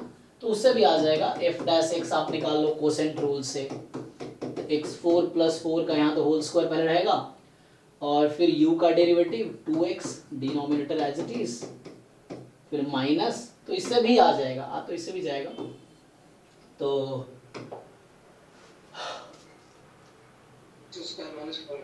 ठीक है ना। तो यहाँ पे क्या आ जाएगा, x² एज इट इज, हाँ अब ये 4x क्यूब, तो u का derivative v as it is, v का derivative u as it is. अब ये हो गया, इसको सिंप्लीफाई कर लो, तो 2x की power 5 plus 8x minus 4x की पावर 5, चेक कर लीजिए 3 2 5, अपॉन x की पावर, ये दूसरा मेथड कर रहा हूँ, दूसरे तरीके से कर रहा हूँ मैं। सेकेंड अप्रोच ये है। अब आप यहाँ से क्या करेंगे कि इसको थोड़ा और सिंप्लीफाई कर लो, तो थोड़ा और सिंप्लीफाई करोगे सर उसको डायरेक्टली 0 पुट कर दीजिए तो हाँ हाँ, तो ये आ जाएगा ना minus 2x5 upon x4 plus 4 इसका। अब f डैश x को 0 रख देते हैं, ठीक है, तो f डैश x को 0 रखेंगे, सो 8x is equal to 2x5, तो यहाँ से x इज 0 और 8 इज इक्वल टू 2x4, ये होगा, या तो x 0 होगा या फिर 8 इज इक्वल टू 2x4। ये x कैंसिल मत करना, उससे रूट लॉस होगा, है ना, तो कैंसिल नहीं करते, उसे x कॉमन लिया मैंने, इक्वल टू 0 किया, या तो ये है या फिर ये है, तो यहाँ से x4 आ जाएगा, x4 इज 1/4, तो x² की वैल्यू 1/2, तो x की वैल्यू, हाँ अच्छा एक मिनट x4, हाँ एक मिनट, यहाँ से x4 इधर है, तो 8/2 कितना आया 4, तो x² इज 2, तो x इज प्लस माइनस √2। तो आपके पास 3 क्रिटिकल पॉइंट आए, so you have 3 critical point, 0 √2 minus √2। अब ये 3 क्रिटिकल पॉइंट्स आ गए, तो कोई भी फंक्शन का मैक्सिमा या मिनिमा अपने क्रिटिकल पॉइंट पे ही होगा, तो पुट कर लो वैल्यू, तो 0 पे 0 आ जाएगी, क्या आएगी चेक करो, सो f0 जो होगी वो 0 है। अच्छा f में प्लस √2 लो या माइनस √2 लो, क्योंकि ये तो पॉजिटिव है ना, पावर तो वो है, तो क्या बनेगा जी 2 अपॉन कितना 16, 8 है ना, x की पावर 4 है, 4 प्लस 4 8, तो ये आ गया 1/4, this 1/4 is the maximum value, है ना, इस तरीके से। तो 0 मिनिमम है, तो यहां से भी वही निकल के आया कि जो रेंज है इस फंक्शन का 0 से 1/4 है, मिनिमम 0 होगी, मैक्सिमम 1/4 होगी, ठीक है। अच्छा इसका मैं अगर तीसरा अप्रोच बताता हूँ, 2 अप्रोच किया, तीसरा अप्रोच आप लोग ये जानते हो AMGM में क्या रिलेशन होता है सर, AM ग्रेटर देन होता है। चलो इससे करके देखते हैं, ठीक। अब देखो यहाँ फंक्शन देख के क्या लग रहा है, अगर मैं इसको x² से डिवाइड करूं तो क्या बनेगा 1/x² plus 4/x², right, okay. अब देखो अरिथमेटिक मीन क्या होती है, a plus b/2 more than equal to root under ab। तो मैं क्या करता हूँ x² plus 4/x² upon 2 more than equal to root under x² 4/x², ये तीसरा अप्रोच है, ठीक है। देखो इससे क्या आएगा, तो ये मेरा फंक्शन एक्चुअली fx जो है इसका रेसिप्रोकल है, तो मैं बनाऊंगा वैसा, पहले सिंप्लीफाई कर लो, तो क्रॉस मल्टीप्लाई कर दो, तो x² plus 4/x² is more than equal to 2 time, और ये कैंसिल, 4 का रूट सिर्फ 2 होता है, तो ये 4 आ गया, और ये क्या है आपका, दिस इज व्हाट fx आपका क्या है 1/this ना, तो रेसिप्रोकल कर दो इसका, तो रेसिप्रोकल करोगे तो क्या मिलेगा, सो 1/x² प्लस 4/x², रेसिप्रोकल कर दिया, तो लेस देन इक्वल टू 1/4, और ऑब्वियसली ये पॉजिटिव है और यही आपका फंक्शन है, तो यहाँ से क्या निकल के आ गया, यहाँ से निकल के आ गया fx is more than equal to 0 less than 1/4, तो ये तीसरा तरीका है, तो डायरेक्टली रेंज निकल के आ गया ना, तो यहाँ से एफ एक्स आपका रेंज आ गया सीधा फंक्शन का 0 to 1/4। तो मैक्सिमम वैल्यू क्या होगी 1/4, मिनिमम 0। ठीक है, तो यहाँ AMGM यूज किया मैंने। ठीक है, तो AMGM arithmetic mean more than equal to geometric mean. तो अरिथमेटिक मीन ये होता है 2 नंबर का, ज्योमेट्रिक मीन वो है। तो यहाँ हमने बस क्या किया, x स्क्वायर से न्यूमरेटर डिनोमिनेटर को डिवाइड कर दिया, है ना। और भी तरीके हैं, एक क्वेश्चन को 1000 तरीके हो सकते हैं, तुम सोचोगे तो और तरीके निकल के आएंगे। 3 तरीके तो यहीं पे हो गए, है ना। एक हमने यूज किया, उससे क्वाड्रेटिक करके सॉल्व किया, दूसरा ये सिंपल सॉल्व किया, तीसरा AMGM में सॉल्व किया, तभी आंसर वही आया। ठीक है, और भी तरीके हो सकते हैं, तुम अपना दिमाग लगाओगे और भी तरीके निकल के आएंगे। 46 चलिए, तो 46 इसमें बस थोड़ा सा हिंट दे दीजिए, ये इवन दे। ये टोटल प्रॉपर्टी का क्वेश्चन है। ये आपको EI दे रखा है और आपसे टोटल प्रॉपर्टी का प्रॉपर्टी पूछ रहा है। ठीक है, देखो x बराबर I जो है EI है, जो कैपिटल E है वो A है, जो थ्योरी मैंने लिखाए होंगे। Property of A given EI आपको दे रखा है, और क्या दे रखा है, x be a random variable having this. तो x बराबर I की भी प्रॉपर्टी पता है आपको। देखो, तो ये टोटल प्रॉपर्टी लगाना है आपको। So you have to apply total probability.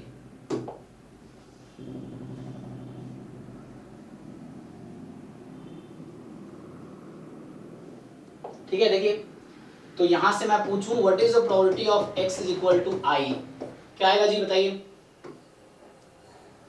इस लाइन से। क्या लिखूं, e की पावर माइनस e की पावर माइनस लैम्डा, लैम्डा की power I upon I factorial. ठीक है, जहां I की वैल्यू 0 1 2 डॉट डॉट डॉट। तो इसको मैं बोल रहा हूं दिस इज प्रोबेबिलिटी EI, इसको EI नाम दे रहा हूं। ठीक है, अब देखो आपको यहां क्या दे रखा है, probability of E given EI is equal to 1 minus 1/2 की पावर I, है ना। 2 की पावर माइनस I का मतलब 1/2 की पावर I। तो मुझे प्रोबेबिलिटी ऑफ EI पता है, probability of E given EI पता है। तो टोटल प्रोबेबिलिटी क्या कहती है कि मैं इसको क्या लिख सकता हूं, probability of EI into E given EI summation over I from 0 to infinity. इसको मैं क्या लिख सकता हूं टोटल प्रोबेबिलिटी से,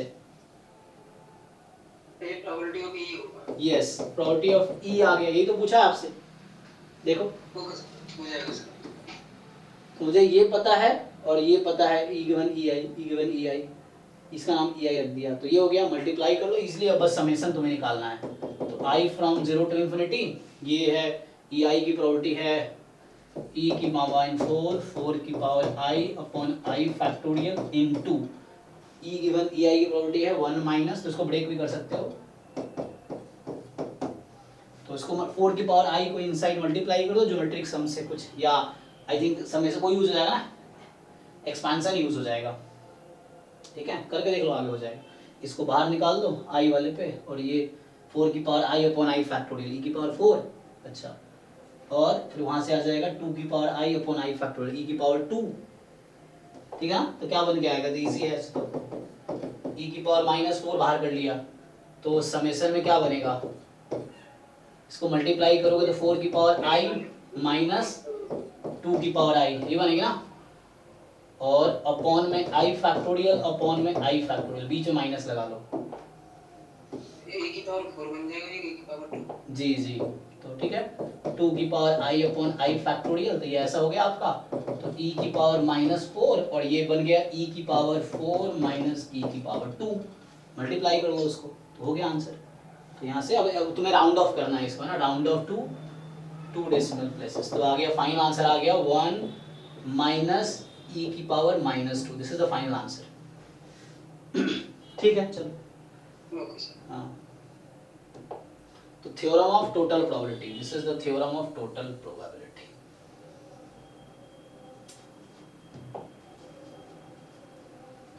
सर 51, हाँ, तो ये कह रहा है कि f का डोमेन है -1 से 3. This is a continuous function such that f is differentiable on -1 to 3. Okay, और f dash x का मॉड 3/2 है, लेस देन इक्वल 3/2 है, जहाँ x दिस है. f -1 दे रखा है, f3 दे रखा है, तो f1 आपसे पूछ रहा है क्या होगा. तो इसमें सिंपल है, इसमें आपको क्या करना, देखो वैसे क्वेश्चन सामने आया. हाँ बिल्कुल. तो f डैश नहीं, यहाँ तुम वैसे भी इनइक्वालिटी बन जाएगी तो आ जाएगा आंसर. मीन वैल्यू थ्योरम भी लगा सकते हैं, बिना मीन वैल्यू थ्योरम के भी आ सकता है, क्योंकि इन्होंने इनइक्वालिटी दिया ना. तो fb minus fa upon b minus a, लेकिन तुम उससे क्या वैल्यू निकल आएगा 7 माइनस 1 6 अपॉन 4 3/2, तो बता ही रखा है. तो यहाँ ये है क्या है, तुम इस इनइक्वालिटी को सॉल्व करो, इसको आगे प्रोसीड करो, देखो आएगा. तो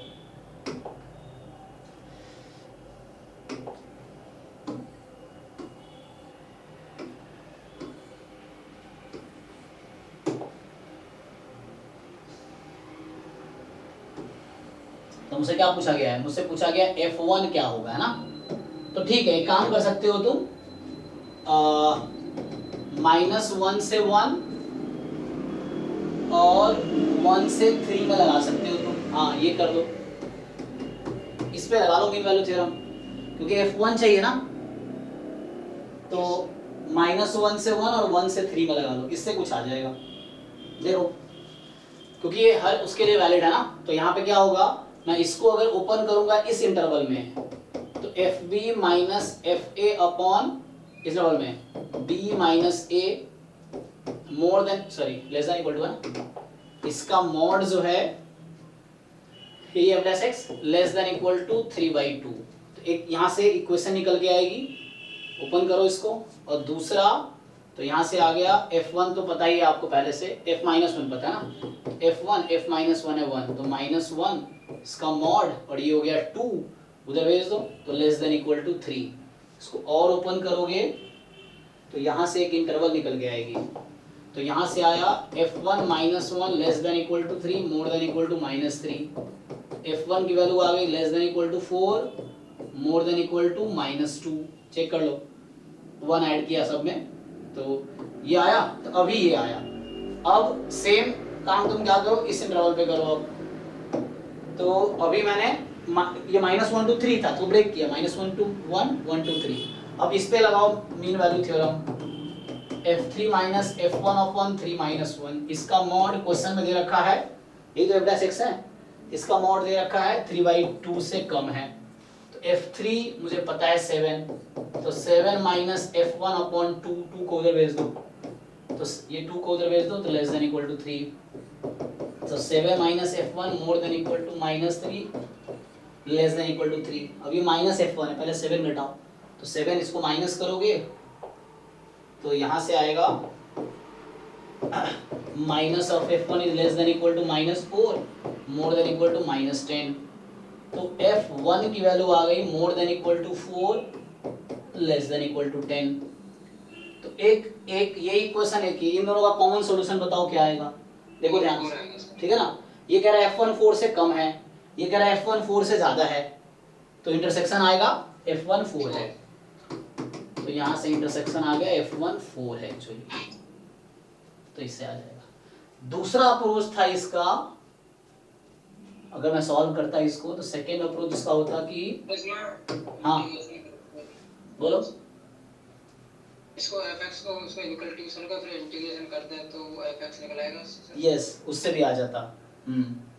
दूसरा अप्रोच ये है कि मैं क्या करूंगा, उसको ब्रेक करके इंटीग्रेट करके -1 से x में इंटीग्रेट कर दूंगा मैं उसको. देखो अगर मैं दूसरे अप्रोच से करूं तो एक अप्रोच तो ये हो गया, तो ये आंसर निकल के आ गया. दूसरा अप्रोच इसका है कि f डैश x की वैल्यू 3/2 से कम है और -3/2 से ज़्यादा है. अच्छा, तो मैं क्या करता हूं, मुझे 3 और वो दोनों यूज करना है ना. तो मैं अगर इसको इंटीग्रेट कर दूं -1 से x में, यहां भी तीनों में है ना, -1 से x में तो यहाँ पे क्या ये बन जाएगा F x minus F of minus one, और यहाँ बनेगा ये माइनस 3/2 बाहर x प्लस वन, यहाँ बनेगा 3/2 बाहर x प्लस वन। ठीक, अब देखो तो यहाँ से क्या आया, अभी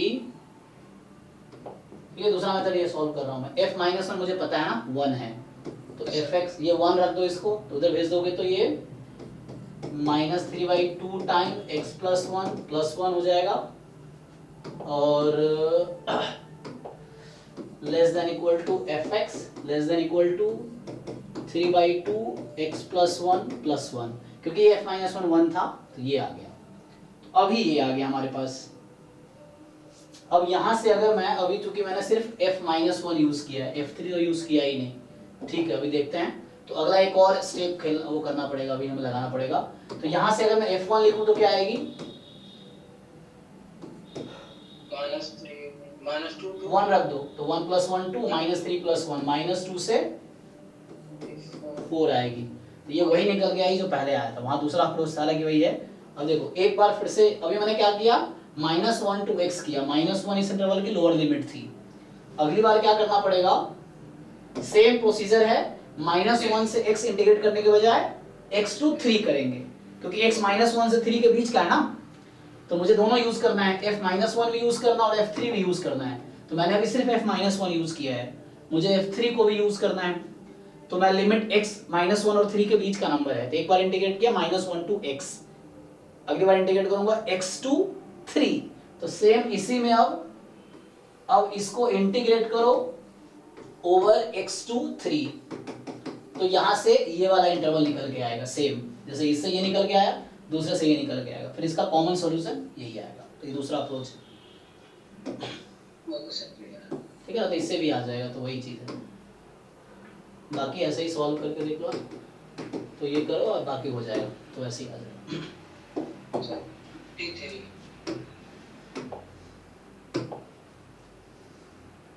कौन सा 53, सो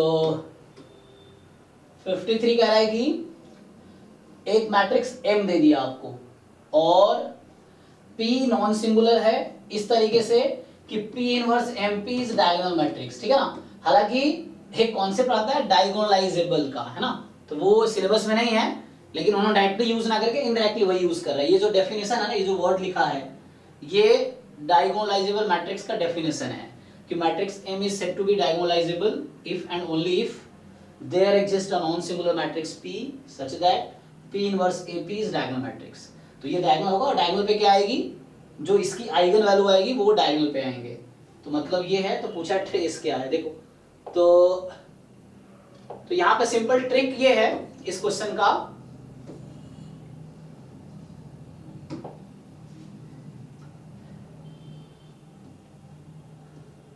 हाँ, तो यहाँ पे ट्रिक क्या है, देखो ये जो P इनवर्स MP है, ये बोला डायगोनल मैट्रिक्स आएगी, बता दिए मतलब ये डायगोनलाइजेबल का डेफिनेशन, ये जो टर्म वर्ड लिखा है ना, ये डेफिनेशन है डायगोनलाइजेबल का।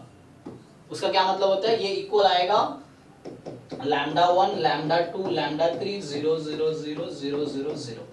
अब ये λ1 λ2 क्या है, इसका आइगन वैल्यू, जिसकी आइगन वैल्यू निकालो जरा, क्या आएगी, सब लोग निकालो, λ1 λ2 λ3 बताओ क्या आएगी यहाँ पे।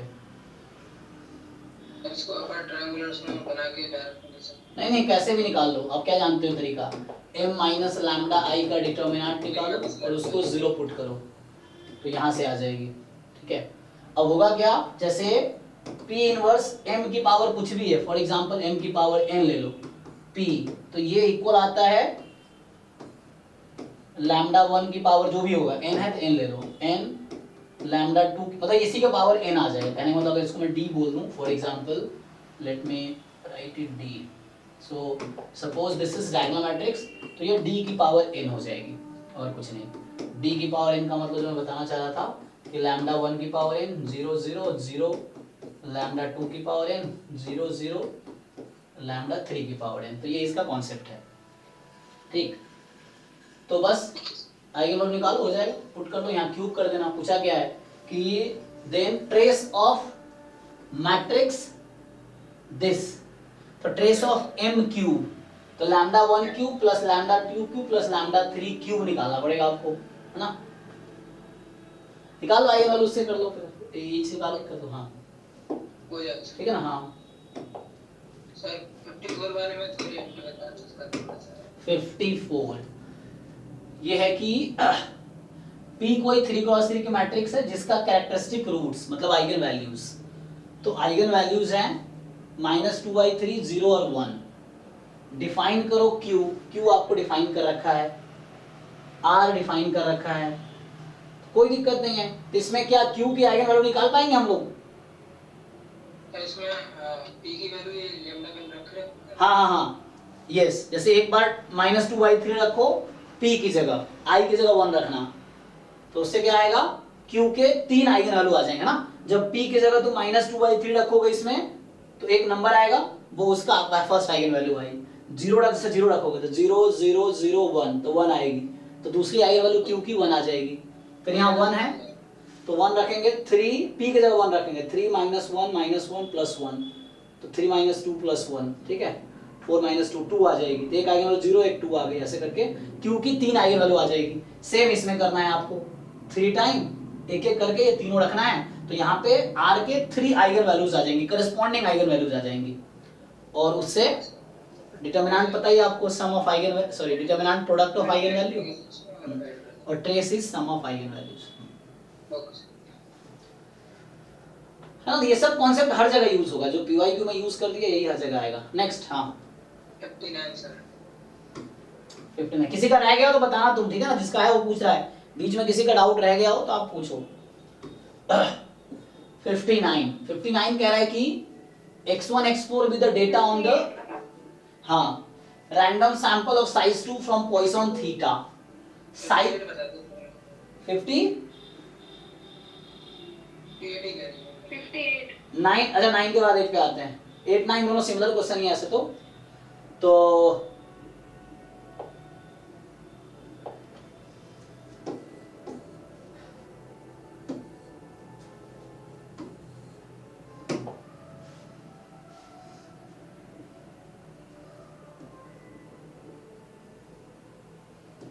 देखिए 58 क्या है कि आपको ऑब्जर्व्ड वैल्यू दे रखी है रैंडम सैंपल साइज 6 का, data on the random sample of size from binomial 1x, मतलब ईच xi जो है बाइनोमियल 1 थीटा है ना। तो बाइनोमियल 1 थीटा में मतलब बर्नौली में कंप्लीट सफिशिएंट एस्टिमेटर क्या आता है बताओ, कंप्लीट सफिशिएंट क्या है?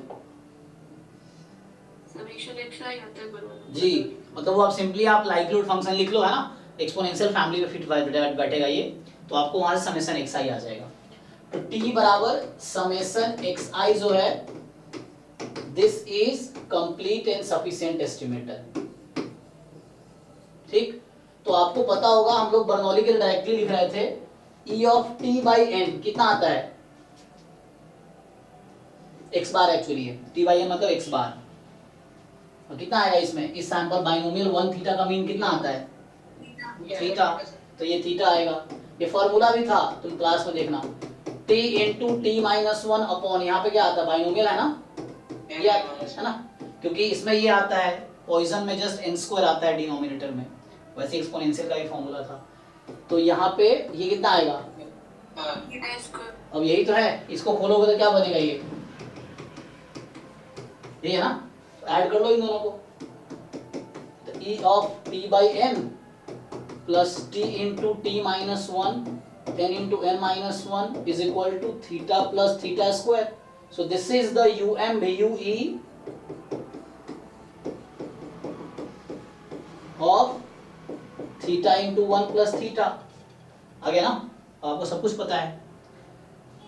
अरे कौन सा थ्योरम से UMVUE हुआ ये, किस थ्योरम से?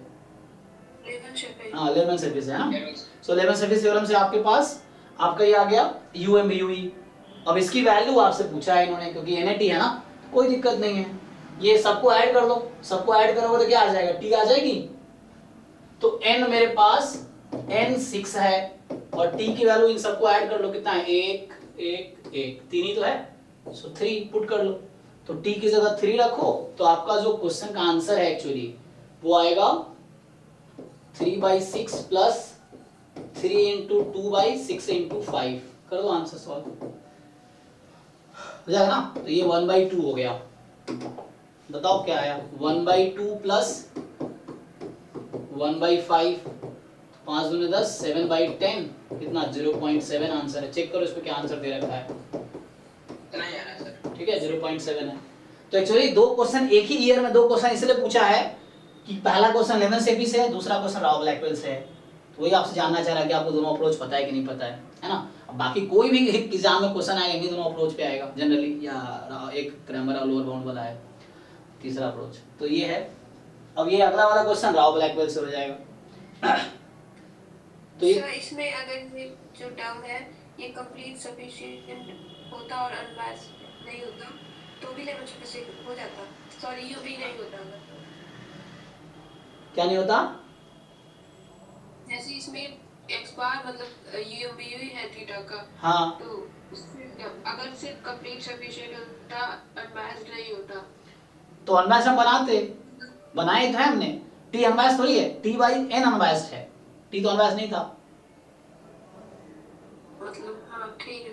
तो हम अनबायस्ड हमारा वही करना होता ना। लेमन से भी यही तो कहता है कि तुम कंप्लीट सफिशिएंट ढूंढ लो, अब उसका एक फंक्शन बनाओ जो अनबायस्ड हो जाए। तो हमने फंक्शन ही तो बनाया यहाँ पे कि t/n किया, क्योंकि एक्सपेक्टेशन ऑफ t निकालते तो n थीटा आता। तो expectation of t is n theta, but मुझे तो थीटा का UMU चाहिए तो मैं थीटा राइट में रखा। Expectation of t into t-1 निकालेंगे तो n into n-1 theta square आएगा। तो ये फॉर्मूला है, डायरेक्टली यूज कर लिया। नहीं याद होता फॉर्मूला फिर हम e ऑफ t निकाला मैंने, फिर e ऑफ t स्क्वायर निकालता, फिर दोनों को कंबाइन करके मैं समहाउ राइट में थीटा प्लस थीटा स्क्वायर बनाता। तो लेफ्ट में यही टर्म बन के आती है एट द एंड। तो मुझे फंक्शन ऑफ t ढूंढना था जो अनबायस्ड हो जाए इसके लिए। तो this is the UMU of this. तो हम बनाएंगे UMU अनबायस्ड। ठीक है। तो ये 58 का तो आंसर आ गया। अब 59 कह रहा है कि x1 x2 be the data on the random sample size 2, n की वैल्यू 2 है यहाँ पे पॉइजन थीटा से। अब थीटा 0 से इनफिनिटी है, psi cap be the UMVUE of psi theta जो कि e की पावर माइनस थीटा थीटा की power k upon k factorial k from 4 to infinity, और ये based on the given data. तो साई कैप इक्वल्स मतलब UMVU की वैल्यू यहाँ पे ऑब्जर्व वैल्यू दे रखी है, कोई प्रॉब्लम नहीं। ये क्या है बताओ, ये इसके टर्म्स में क्या है, पॉइजन थीटा में किस पॉइंट पे प्रोबेबिलिटी है ये sir greater than 4 greater than equal to 4 है ना। तो यहां से सिंपली हम क्या करेंगे,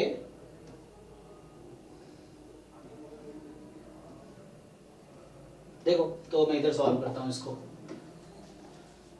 सो ये जो साई थीटा दे रखा है, Sai theta is probability x1 मतलब जस्ट पहला रैंडम वेरिएबल ले रहा हूं मैं, this is more than equal to 4, यही तो है। e की पावर माइनस थीटा थीटा की power k upon k factorial, x बराबर k फ्रॉम 4 टू इंफिनिटी, तो मोर देन इक्वल टू 4 की प्रोबेबिलिटी है, कोई दिक्कत नहीं है। तो डायरेक्टली लेमन सेफी लगाना यहाँ पे बहुत डिफिकल्ट है, क्योंकि कंप्लीट सफिशिएंट चलो तुम्हारा समेशन xi आ जाएगा। अब समेशन xi का फंक्शन जो इसका अनबायस्ड एस्टिमेटर हो वो डिफिकल्ट है कैलकुलेट करना, तो है ना जनरली वो पॉलिनोमियल टाइप के टर्म्स में लेमन सेफी इजी लग जाता है। तो अब क्या करना है आपको, सिंपल है, आपके पास एक अनबायस्ड t तो मुझे पता है कंप्लीट सफिशिएंट है, तो यहाँ भी t जो होगा समेशन xi, और यहाँ i सैंपल साइज 2 है, तो x1 plus x2 is complete and sufficient. ठीक है, और तो ये t हो गया, और एक मुझे अनबायस्ड एस्टिमेटर ढूंढना है। अब तो अनबायस्ड एस्टिमेटर ढूंढेंगे, डेल्टा क्या होगा 1 कब, जब x1 more than equal to 4 है, 0 अदरवाइज। चेक करो तो what is expectation of delta, यहाँ से एक्सपेक्टेशन ऑफ डेल्टा निकालो आप, तो ये वही निकल के आएगा कि x1 more than equal to 4, और ये वही आ जाएगा जो आपको साई थीटा दे रखा है। तो मैंने अभी क्या जनरेट किया, मैंने दो एस्टिमेटर ढूंढे, एक अनबायस्ड एस्टिमेटर साई थीटा का और एक complete sufficient estimator Sai theta का, है ना। कंप्लीट सफिशिएंट प्रॉपर्टी जो है डिस्ट्रीब्यूशन की है, तो वो थीटा के लिए भी होगी साई थीटा के लिए भी होगी। ठीक है जी। अब राव ब्लैकवेल क्या कहता है, अब यहाँ देख लो t की वैल्यू मुझे दे रखी है 1 + 4 5, है ना। t की जो ऑब्जर्व्ड वैल्यू है ये 5 हो जाएगी। तो जो राव ब्लैकवेल कहता है कि T1 जो कि है expected value of Z delta given T। तो T तो मुझे दे ही रखा है, T x1 प्लस x2 है, समेशन xi सैंपल साइज 2 का है, तो 5 है इसकी वैल्यू, तो 5 यूज कर लो। तो क्या हो जाएगा, ये कहीं ना कहीं आ जाएगा probability x1 more than equal to 4 given x1 plus x2 is equal to 5। T है ना x1 प्लस x2। अब बताओ, आपको पता ही है कि x1 given x1 plus x2 का डिस्ट्रीब्यूशन क्या है? बायनोमियल बन जाएगा। हाँ, तो ये जो टर्म है इजी है ना, तो यहाँ बाइनोमियल,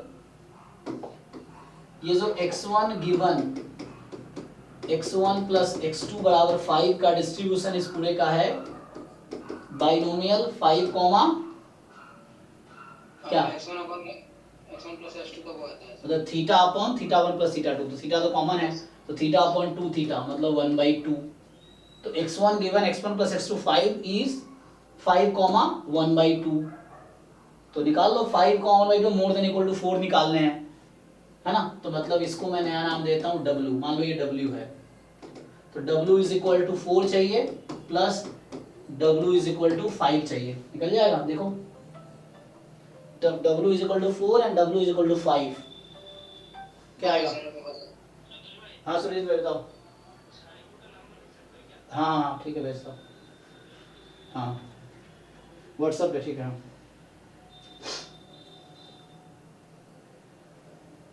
कैलकुलेट करके बताओ क्या आंसर आया।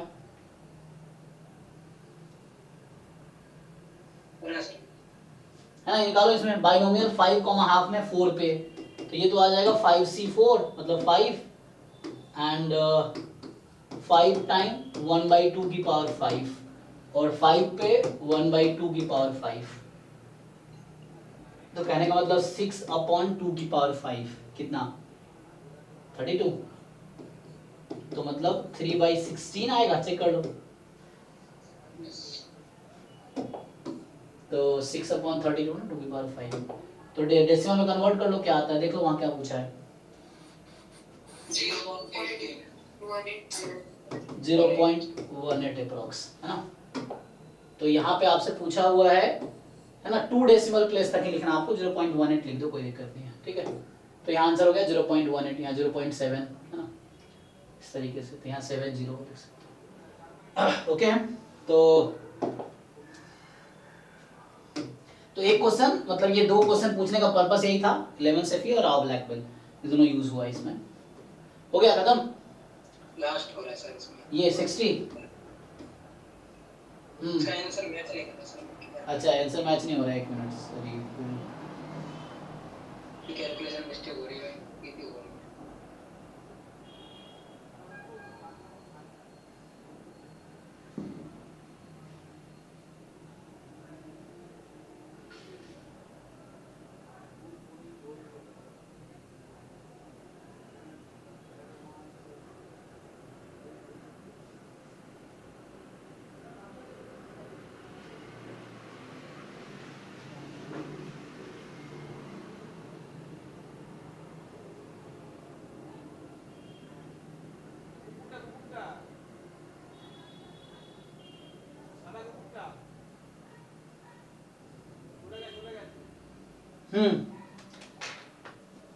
तो 60 क्वेश्चन कह रहा है कि x be a random variable from normal theta 1 distribution और consider testing theta 0 against not 0, alpha दे रखा है level of significance, the power of the likelihood ratio test at theta is equal to 1, कोई दिक्कत नहीं है। तो यहाँ पे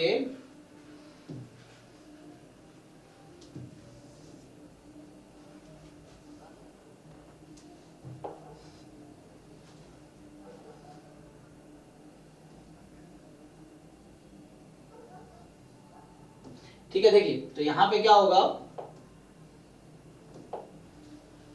थीटा इज इक्वल टू, देखो तो यहाँ पे तो भैया तो याद रखना, नॉर्मल के लिए याद ही रखना क्रिटिकल रीजन क्या होगा, तो इस मॉड जे ग्रेटर देन क्या आता है। हाँ ये तो वैसे कर लो कि मॉड जेड या वही x बार माइनस 0 या mu upon sigma by root n, तो मॉड जेड ठीक है, ये लिख लो कि mod Z more than k, in fact size alpha लोगे तो mod Z more than Z alpha by 2, ये आता है क्रिटिकल रीजन, ठीक है, तो ये z अल्फा बाई 2 है, तो यहाँ अल्फा बाई 2 है, ये माइनस z अल्फा बाई 2 है, तो ये अल्फा बाई 2 है, और ये 1 माइनस अल्फा होगा। ठीक है, तो ये आपका क्रिटिकल रीजन है, ये क्रिटिकल रीजन है। तो ये क्रिटिकल रीजन आएगा rejecting H not if this. तो पूछ क्या रहा है आपसे, सो यहाँ बोल रहा है ना, तो ये है रिजेक्ट एच नॉट इफ।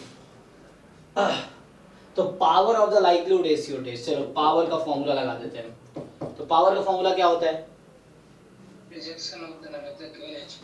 तो पावर होगा कि probability of rejecting H not, तो mod Z more than equal to लगा, कोई दिक्कत नहीं है, Z alpha by 2 given theta is equal to कितना, लाइक्लीहुड लेंगे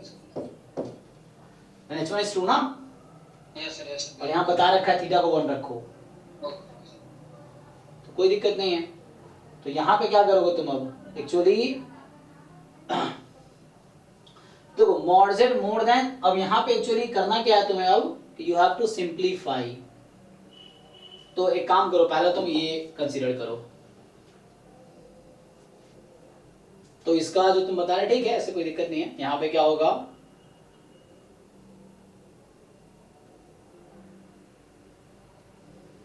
बताओ जी क्या करूँ आगे। अब आपको क्या करना है, यहाँ पे पहले तो ये नंबर देखो, एक दे रखा होगा तुम्हारा, अल्फा क्या था यहाँ पे, अल्फा था 0 पॉइंट, है ना, ये क्वेश्चन देखो, तो अल्फा इस क्वेश्चन में दे रखा है 0.61। हाँ, तो अल्फा बाई 2 कितना हो जाएगा, 0.3 फिर 0 8 5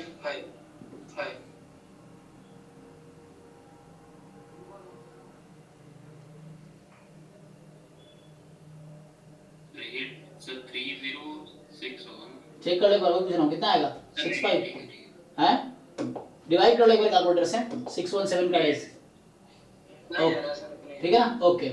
तो ये हो गया, तो z ये क्या आएगा, ये क्वेश्चन पूछ रहा हूँ, इसकी वैल्यू क्या आएगी, व्हाट इज दिस, z 0.3085, ये कहाँ से आएगा, ये फर्स्ट पेज पे दे रखा होगा, चेक करो, मेरे पास 0.69 समथिंग ऐसे ही है। चेक कर लो एक बार, एग्जैक्ट चेक करके बताओ, फर्स्ट पेज पे जाओ,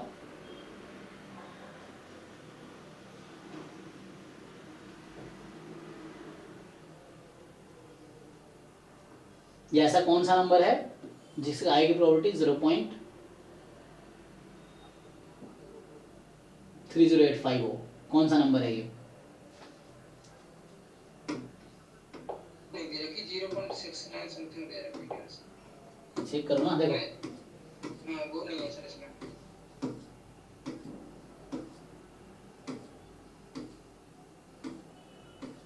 नहीं है सर। नहीं है, नहीं सर नहीं है सर। सर मैंने जब निकाला था तो उसमें सर तो 1 माइनस अल्फा बाई 2 होगा ना, हाँ एक मिनट रुक जाओ, alpha by 2 Z alpha by 2। तो तुम्हें उसके हिसाब से सोचना है क्या दे रखा है, देखो तो ये सब डेटा है हमारे पास, है ना, ओके। तो ये फाई के टर्म में दे रखा है, तुम्हें ध्यान रखना वहां जेड चाहिए, है ना, तो कोई बात नहीं, फाई के टर्म में चेक करो, तुम्हें पता है फाई क्या होता है, तो ये मुझे जेड अल्फा बाई 2 चाहिए, तो अगर तुमसे मैं पूछूं कि what is the phi of z 0.3085, बताओ क्या आएगी,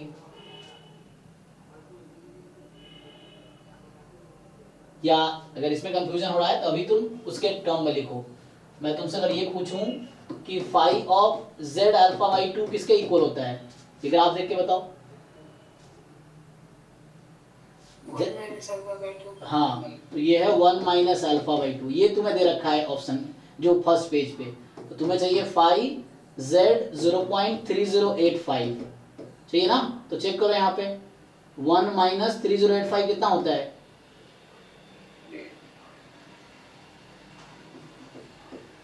6915। हाँ ये देखो ये दे रखा होगा, तुम्हें इसका मीनिंग भी जानना है ना, ये क्या है, तुम्हें ये नंबर चाहिए, तो ये दे रखा है, तो ये क्या है बताओ, अब z 0.5 है सर ये 0.5 है, ओके तो मिल गया ना ये। तो क्रिटिकल रीजन यहाँ से आ गया निकल के कि रिजेक्टिंग एच नॉट, तो यहाँ से आया probability mod z more than equal to 1/2 given theta is equal to 1, ठीक है। अब क्या करोगे यहाँ पे,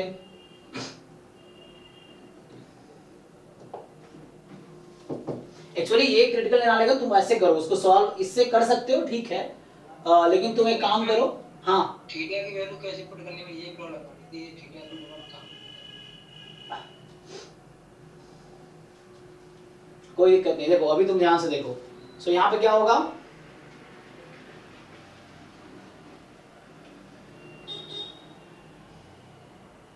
इसे बोलो एक्स बार के टर्म में लिखो, इसको ऐसे मत लिखो। देखो इसको प्रॉब्लम इसलिए हो रहा है क्योंकि तुमने ये तो याद रखा ना, लेकिन उसके लिए तुम्हें एक्स बार के टर्म में कैलकुलेट करना पड़ेगा। कितना आएगा बताओ, तो मैं क्या करूं, मैं अपने तरीके से सॉल्व करता हूं ना, ये यूज ना करके मैं क्या करता हूं, क्रिटिकल डिसीजन लेता हूं। देखो एक मिनट, तो ये तो ठीक है, इसकी डेटा को यूज करूंगा, तो मैं इसको अपने तरीके से मैं सॉल्व करता हूं। हाँ तो x बार x ही होगा, सिंगल रैंडम वेरिएबल है ना। अच्छा ये सिंगल है, ओके ओके, तो हाँ सिंगल तो ठीक है, तो यहाँ पे जस्ट z किसके इक्वल आएगा, यहाँ पे आपका z क्या आएगा, x ही होगा सर। एक्चुअली थीटा 1 कैसे यूज करना है, यही बोल रहा हूँ। देखो रुक जाओ, मैं बोल रहा हूँ कि थीटा 1 कैसे यूज करोगे, हाउ विल यूज। तो देखो यहाँ पे क्या आएगा कि यहाँ पे, अच्छा ये जस्ट वन वेरिएबल है, तो रिजेक्टिंग h नॉट इफ वो आता है mod x bar more than equal to k, ठीक है ना, ये क्रिटिकल रीजन इस केस में आएगा, ठीक है। अब क्या है, जब हम अल्फा निकाल रहे थे, देखो वो x ही हो जाएगा, जैसे कह रहा हूँ x बार x ही हो जाएगा, तो मतलब चूंकि सिंगल है तो ये आ जाएगा mod x more than equal to k, कोई दिक्कत नहीं। अब जब अल्फा मेरी साइज है यहाँ पे, है साइज ऑफ द टेस्ट, तो mod x bar mod x more than equal to k given theta is equal to 0, ये अल्फा है, तो यहाँ से मैं k डिसाइड करूंगा पहले, तो वही k वही निकल के आएगा। तो यहाँ पे क्या होगा, alpha is equal to probability, अब mod x more than equal to k है, तो मतलब मोर देन k और लेस देन माइनस k, तो सेम चीज इसको मैं ऐसा लिख सकता हूं, तो I can write it 2 time probability x more than equal to k, same बात है ना, है ना, यस सर। ठीक है ना। तो यहां से क्या आ गया तुम्हारे पास, दिस व्हेन थीटा इज 0। अब तुम कह रहे थीटा कैसे यूज करना, तो यहाँ पे अब यूज करना है, क्योंकि तुम्हें थीटा ही घटाना है z बनाने के लिए इसको। अब तुम इसको z बनाओ, तो z बनाओगे 2 time probability x minus mu, तो यहाँ थीटा 0 है, जैसे 0 घटाओगे अपॉन इसका वेरिएंस कितना होगा x का, अच्छा है ना, तो x, क्योंकि x minus mu upon sigma by root n, तो सिग्मा तो 1 है, n जस्ट 1 ही है, तो 1 ही रह जाएगा, तो this more than equal to k minus theta, तो 0 हो गया, 0 घटाया क्योंकि थीटा इज इक्वल टू 0 है, तो यहां से आ गया अल्फा बराबर प्रोबेबिलिटी, है ना, 2 time probability z more than equal to k।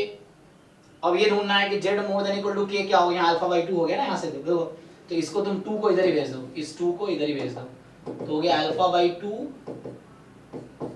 Probability, इस 2 को इधर भेज दिया, z इसको यूज कर लिया मैंने, थीटा इज इक्वल टू 0, तो हटा देते हैं। तो मैंने क्या किया, जस्ट इसमें अगर तुम लिखना चाहो तो लिख सकते हो theta is equal to 0, but इसको यूज कर लिया तो कोई जरूरत नहीं है।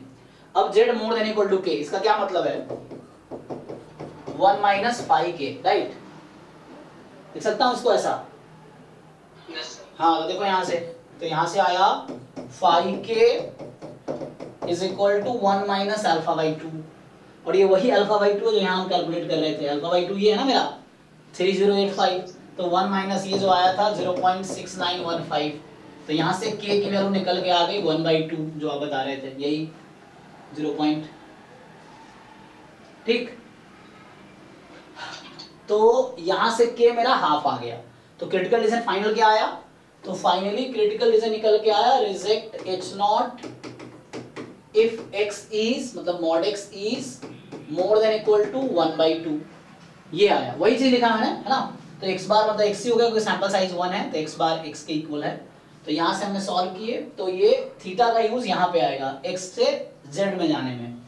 अब आपको पावर चाहिए, तो पावर का डेफिनेशन है probability of rejecting h not, तो mod x more than equal to half given h1 is true, तो h1 में इसने कहा है थीटा बराबर 1 यूज करो, क्योंकि h1 था, theta is not equal to 0, तो थीटा इज इक्वल टू मुझे 1 यूज करना है। तो अब यहाँ पे काम पड़ेगा फिर से, तो फिर से देख लो, mod x more than something है, तो यहाँ x मोर देन 1/2, तो x तो नॉर्मल है, तो पहले से काम करो, पहले इसमें घटाओ, तो क्या बनाएगा?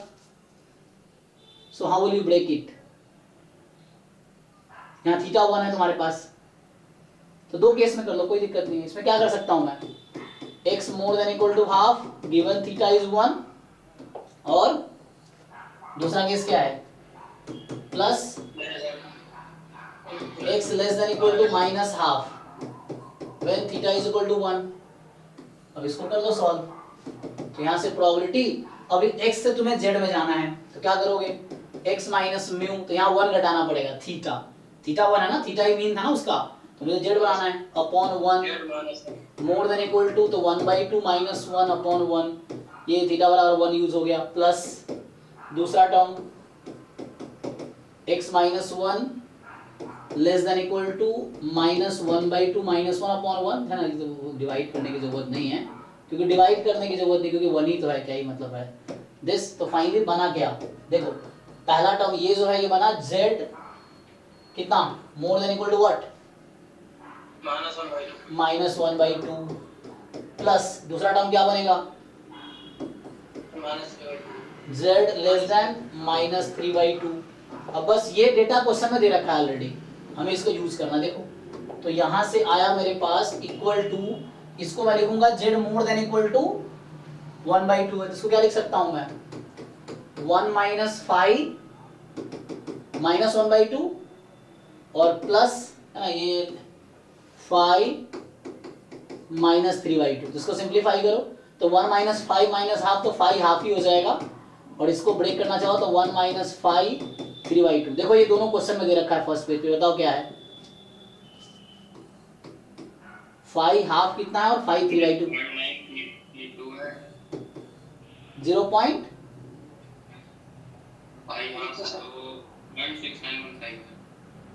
नहीं फिर से बोलो, समझ नहीं आया।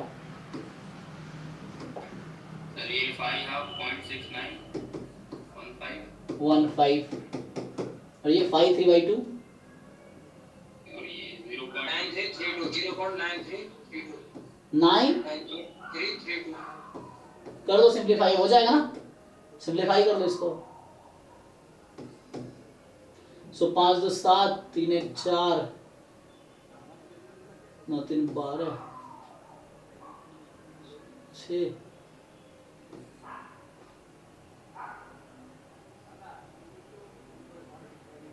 ये आएगा, चेक करो कितना आएगा। अच्छा +1 था ना, एक मिनट सॉरी ये मिस्टेक हो गया, इसमें इसको सिंप्लीफाई करो, पहले इसको ऐड कर लो। 1.6915 में 0.9332 घटाओ, ये घटाओ 0.7583 चेक कर लो आंसर क्या है, ठीक है ना? हाँ तो यहाँ पे करना क्या था एक्चुअली, मेनली क्रिटिकल रीजन आपको ये लेना है initially, x bar theta is 0 against theta is not 0। तो एक्चुअली जब क्रिटिकल रीजन आता है ना, मान लो ऐसा होता कि h0 में अगर होता कि क्या लिखूं मैं, थीटा बराबर थीटा नॉट वर्सेस h1 होता theta not equal to theta not, तो ये याद रखना। तो क्रिटिकल रीजन आएगी x bar minus theta not, ये होगी है ना, this is more than equal to k, ये क्रिटिकल रीजन आएगी इसका। तो यहाँ 0 था इसलिए ये रखा हमने, तो ये इसका क्रिटिकल रीजन होगा। ओके तो ये याद रखना, इसके हिसाब से काम करो, क्योंकि यहाँ x बार x ही सिंगल सैंपल साइज तो x ही हो गया। चलो इतना टाइम हो गया ना, तो ये 2020 का पेपर डिस्कस हो गया। तो फाइनली पिछले कुछ क्लास लाइक 10-12 क्लास हुई होंगी अभी तक, ये बैच 4 की है, सॉरी ये बैच 3 है, बैच 3 पीवाई की बैच ना। तो इसमें पिछले 10-12 क्लासेस में 2023, 22, 21, 20 ये चारों का पेपर डिस्कस हो गया है। अब 2019 का करते थे, ये सब इंपॉर्टेंट इसलिए क्योंकि इसका मार्केट में सॉल्यूशन अवेलेबल नहीं है, बुक नहीं है ना। 18 तक का तो बुक भी है, वो देख लेंगे, लेकिन वो बुक में बहुत सारे लेंदी सॉल्यूशंस हैं, है ना। तो उसमें तो देखो कुछ सॉल्यूशन ऐसे बहुत लेंदी एकेडमिक तरीके से लिखा गया है जो सब्जेक्टिव होते हैं, फिर भी आपको सॉल्व करने ही है। तो अगली क्लास में, परसों जो क्लास होगी अब, उसमें हम लोग 2019 का पेपर डिस्कस करेंगे। तो आप चाहो तो 2-3 बार सॉल्व करके आओ पहले से ही, ताकि आपको पता हो क्या सीखना है, ठीक है। तो अभी चारों पेपर ढंग से सॉल्व करो, 23, 22, 21, 20 ये चारों में डिस्कस कर लिया। इसको रिपीटेडली कई बार सॉल्व करके देखो, as a mock test solve करके देखो, और 3 घंटे बैठ के देखो क्या तुम 100 आउट ऑफ 100 कर पा रहे हो, नहीं कर पा रहे हो, तब तक सॉल्व करो जब तक कि 100 में 100 मार्क्स ना आ जाए, तो कोई गलती ना हो, 3 घंटे के अंदर सॉल्व हो जाए। तो उससे क्या है, कॉन्सेप्ट रिवाइज हो जाएगा। यही कॉन्सेप्ट हर साल सेम ही कॉन्सेप्ट तो आ ही रहे ना, तुम 4 पेपर ढंग से कर लो, उसके बाद देखो पीछे के सारे क्वेश्चन यूं ही हो जाएंगे तुम्हारे सारे। मेन तो समझना है, अगर 1-2 बार शुरू में डिफिकल्ट लगता है, चीज़ें बहुत डिफिकल्ट है, और अगर कुछ पेपर तुमने रिपीटेडली कर लिए, तुम्हारे सारे कॉन्सेप्ट क्लियर हो गए, तो आगे के सारे पेपर यूं ही तुम्हें सॉल्व हो जाएंगे, तो कॉन्फिडेंस आ जाएगा, ये चीज़ है। लेकिन तुम्हें कई बार रिपीटेडली सॉल्व इसलिए करना ताकि कॉन्फिडेंस है कि हाँ तुम्हें अब समझ आ गया चीज़ें, और वही कुछ गिने चुने कॉन्सेप्ट जो बार बार यूज हो रहे हैं। ठीक है, चलो तो अभी के लिए यहीं स्टॉप करते हैं। कल 6 to 9 out class, 7 to 9 mock test 10 का डिस्कशन होगा, और 9 to 11 गेट का बैच। ठीक है, okay, thank you and good night.